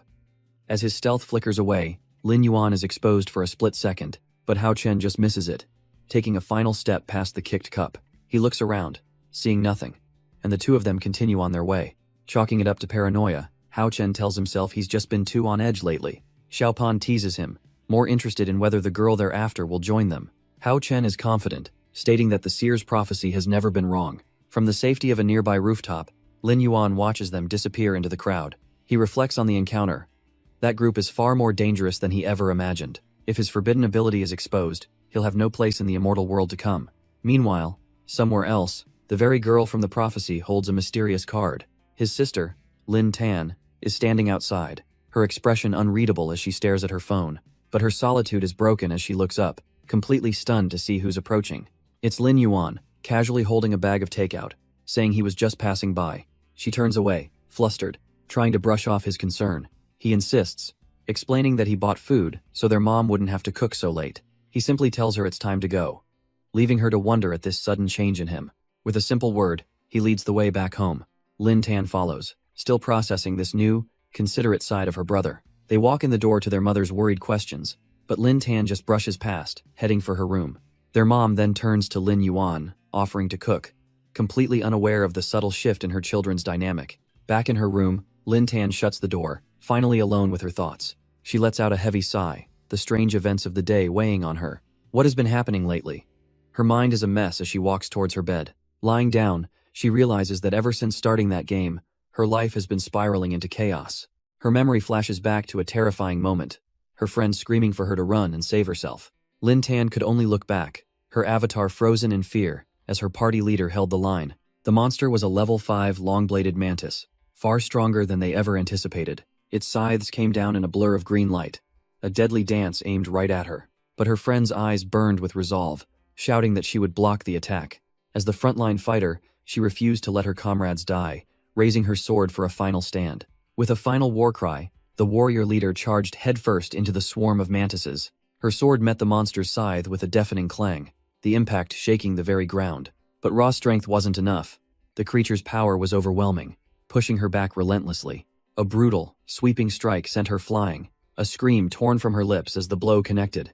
Yet, in that moment of near death, a system notification appeared. A hidden ability had just been unlocked. As the power began to awaken, she coughed, still surrounded by the predatory insects. Finding a new well of strength, she gripped her sword, her resolve hardening like steel. She erupted in a whirlwind of slashes, deflecting every incoming blade with impossible speed.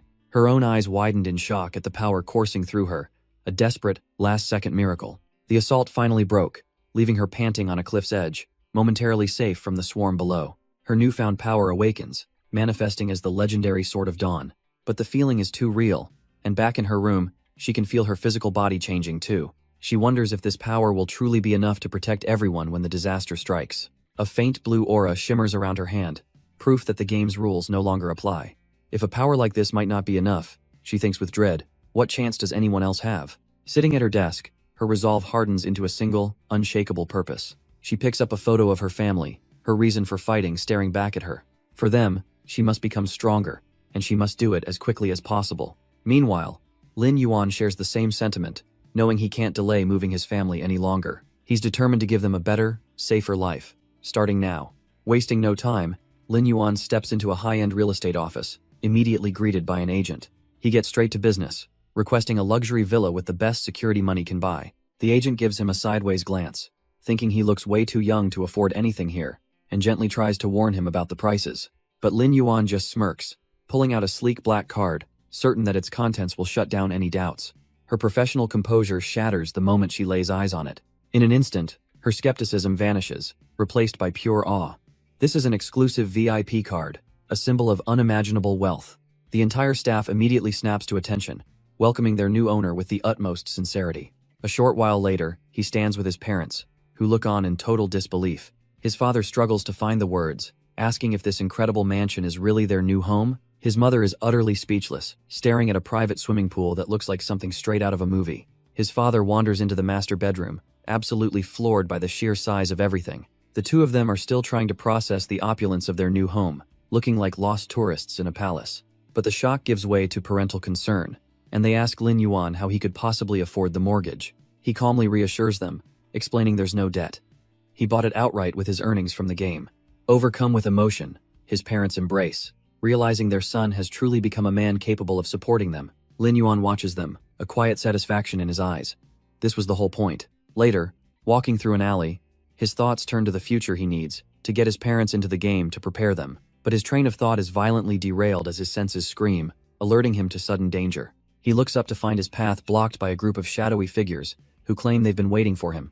A gang of local toughs, armed with pipes and bats, sneer at him, smugly announcing that he wasn't easy to find. Lin Yuan's eyes narrow as he recognizes the lead thug's face. It's the Black Tree Guild leader had already eliminated once before. The thugs stomp forward, eager for a fight. They charge in, mocking him, assuming his in-game prowess means nothing in the real world. One of them swings a heavy pipe right down at his head, screaming about defending his master's honor. But a system window only he can see activates his stealth skill. He just smirks.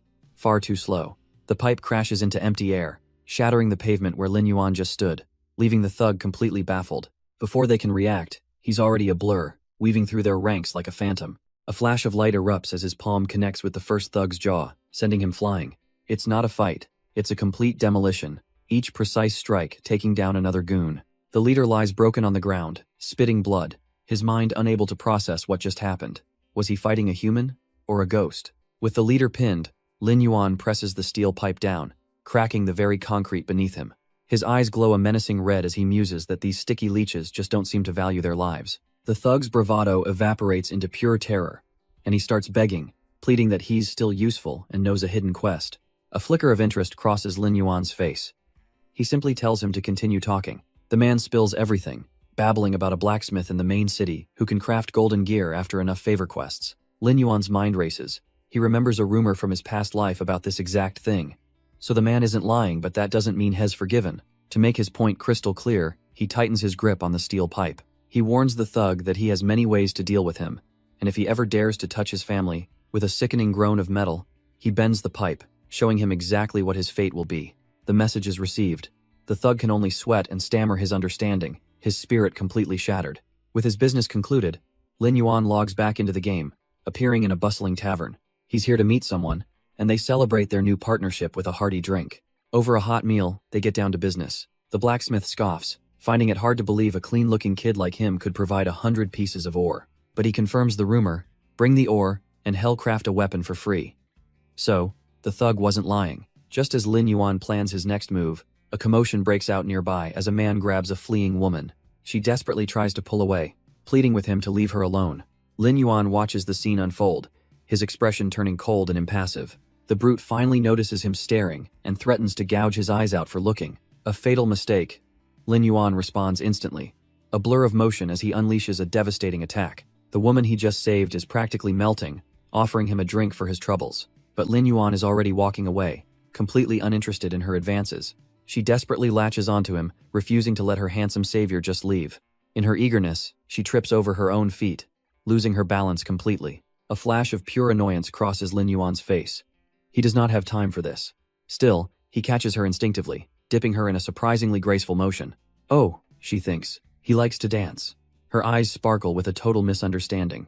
Meanwhile, Lin Yuan is just thinking about what a complete and utter nuisance she is. He finds the nearest room, kicking the door open without a second thought, and unceremoniously dumps her on the bed, finally free of the distraction. With that annoyance handled, Lin Yuan finally arrives at his destination, the poisonous serpent mine.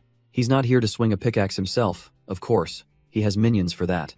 His 12 undead human dogs are perfect for this kind of manual labor, gathering materials at an incredible pace. But just as he's calculating his profits, a sudden noise alerts him to an unwelcome interruption.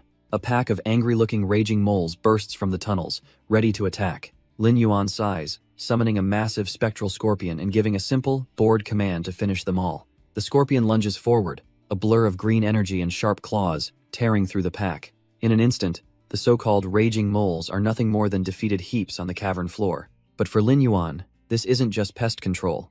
It's an opportunity to expand his arsenal. With a flash of dark magic, the fallen moles are resurrected, becoming the newest additions to his undead army. But his work is cut short by a massive explosion echoing through the mine.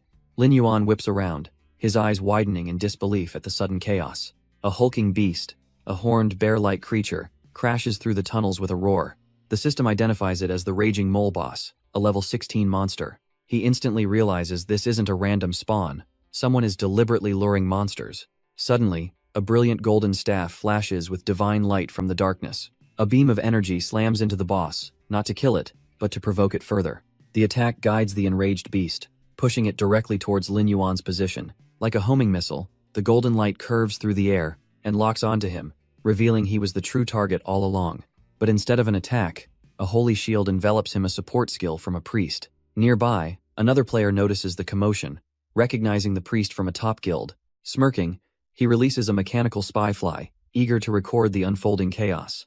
The priest, now clearly in over his head, screams for his ally to run, revealing he's live-streaming the whole disaster. Lin Yuan, however, is completely unfazed, amused that this loyal player has delivered a boss right to his doorstep. Suddenly, the stream's viewer count explodes as people recognize the legendary player who soloed the world boss. The enraged mole boss closes in, letting out a deafening roar as it lunges for the terrified priest. But just as its claws are about to connect, Lin Yuan appears, effortlessly blocking the massive blow with an ice shield. The priest turns, his face a mask of pure shock, staring at the man he was hired to kill. Miles away, the thug leader and his crew watch the whole scene play out on a holographic screen, their perfect plan crumbling. The thug leader can only watch, admitting to himself there's no shame in being defeated by such a monster. Just then, his men overhear another group of players buzzing about the great master Lin Yuan. A bald player among them smirks, having also seen the livestream and become an instant fan. He loudly declares that the so-called Raging God is nothing but a product of his guild, unlike the truly skilled Lin Yuan. Bad move.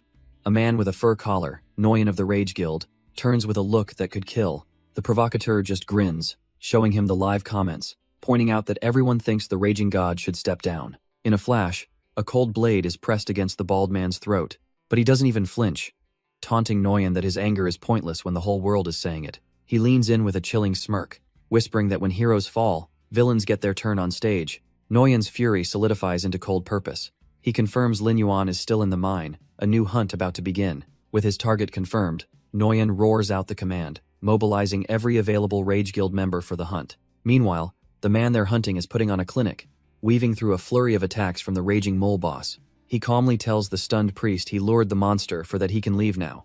All the aggro is on him. And he's not wrong, the beast's eyes burn with pure hatred. Its entire focus now locked onto Lin Yuan. With a furious roar, it brings its massive claws down, aiming to pulverize him into the cave floor. But Lin Yuan is already gone, a blur of motion as the ground shatters right where he once stood. His eyes flash a brilliant teal as he unleashes a powerful torrent of water magic, a skill no one has seen from him before. The attack connects, and his livestream viewers absolutely lose their minds, praising his godlike control and speed. The enraged boss smashes the ground again in frustration, its raw power cracking the very stone beneath it. Yet Lin Yuan flows beneath the attack, completely unfazed, a silent predator dancing with a rampaging god. And then, another new skill, a pack of spectral wolves erupts from nowhere, swarming the giant beast. The raging mole boss is completely blindsided, roaring as the phantom hounds tear into it from every angle. As it flails, a cold voice points out its fatal mistake, focusing only on what's in front. Lin Yuan coolly adds that it's a lesson the monster won't live long enough to appreciate. Before the boss can even process the words, he's already behind it, sinking his blade deep into its neck. The creature screams in pure agony, blood erupting from the devastating wound.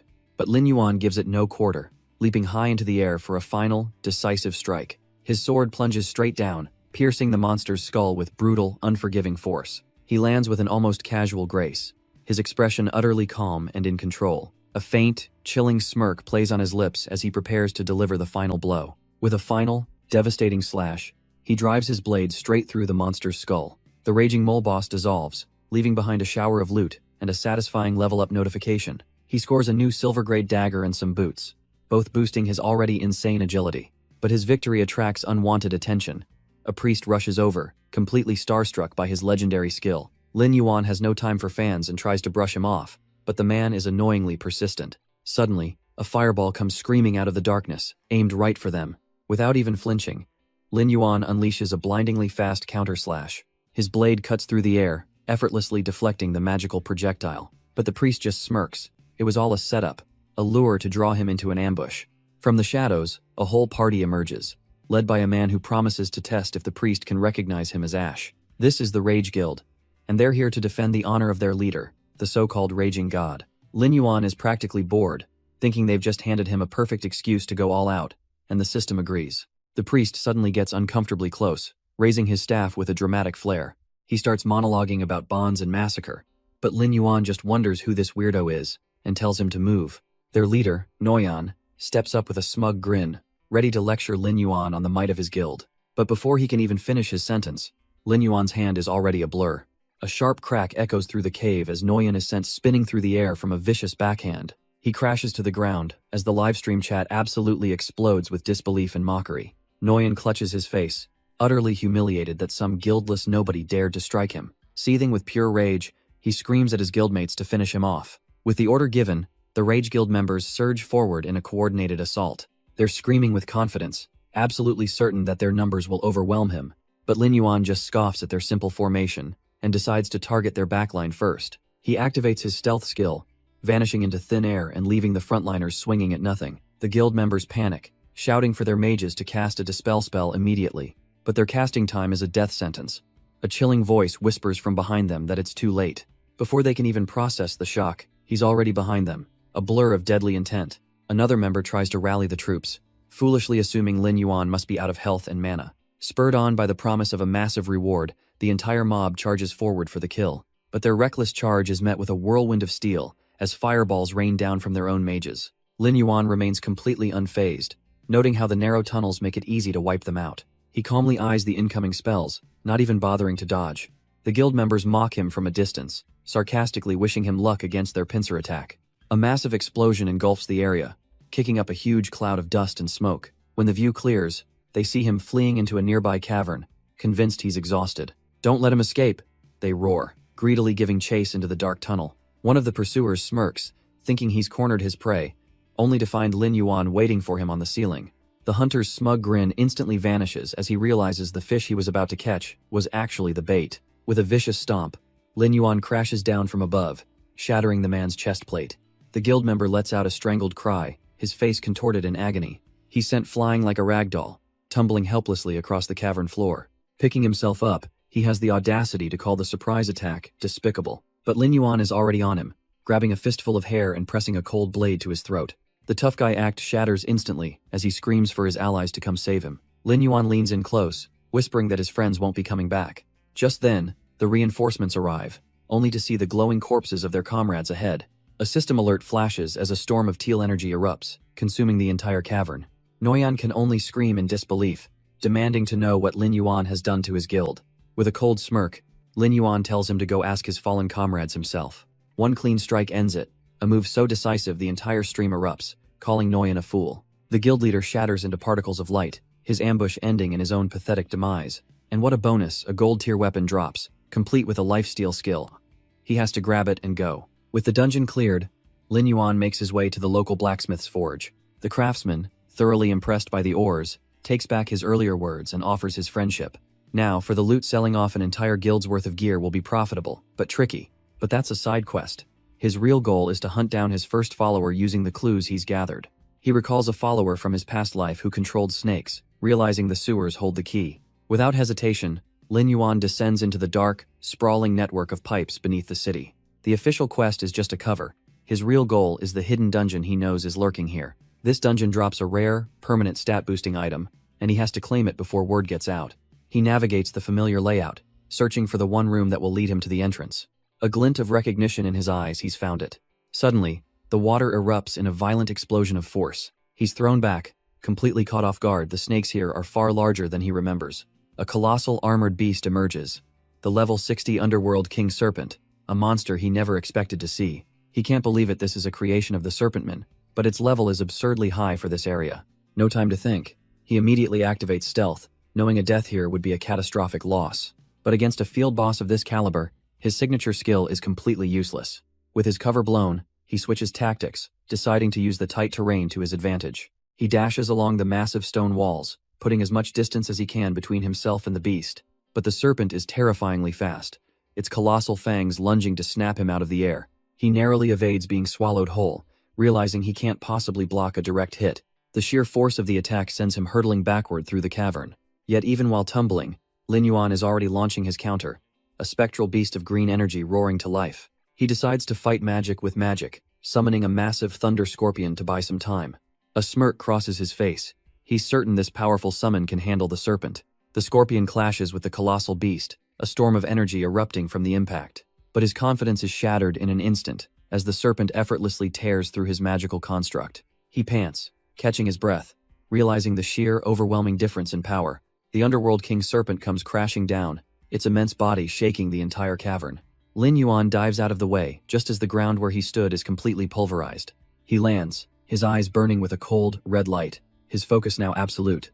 The serpent lets out a furious hiss, its glowing eye locking onto its defiant prey. He scrambles to his feet, the ground still fractured from the serpent's devastating attack. But as he dusts himself off, a confident smirk returns to his face. He realizes he's reached the Imperial Palace, a sanctuary protected by the great master of the state. The colossal serpent can only hiss in fury, halted by an invisible, absolute power. Lin Yuan recalls the ancient lore. The Serpentmen were driven underground by this very kingdom. He knows the beast is strong, but it's no match for the palace's guardian, which means its lair must be nearby. To avoid another high-level encounter, he decides he needs a more subtle approach. With a new plan forming, he heads straight for the city's market district. He easily acquires a serpent luring potion, the perfect bait to draw out the weaker monsters. But just as he's about to set his plan in motion, a voice cuts through the crowd, claiming to have searched the entire city for him. A strange player approaches, and Lin Yuan immediately recognizes him. This is the guy the mine boss was chasing earlier. The man, calling himself son of a bygone year, is annoyingly theatrical, insisting their souls are connected, and sending a friend request. Lin Yuan couldn't be less interested, turning to leave as the guy pitches the idea of fighting monsters together. He's not taking no for an answer, trying to sell Lin Yuan on joining his super trio. The pitch gets even cornier, suggesting they could become the super quartet alongside someone named Lang Yu, and that name stops Lin Yuan cold. Lang Yue, in his past life, he was the leader of the second best guild in the entire city, a core member of the legendary Order organization. This isn't just a random player, it's a golden ticket. So, with his priorities instantly reshuffled, Lin Yuan accepts the request, promising to party up later and leaving his new friend ecstatic.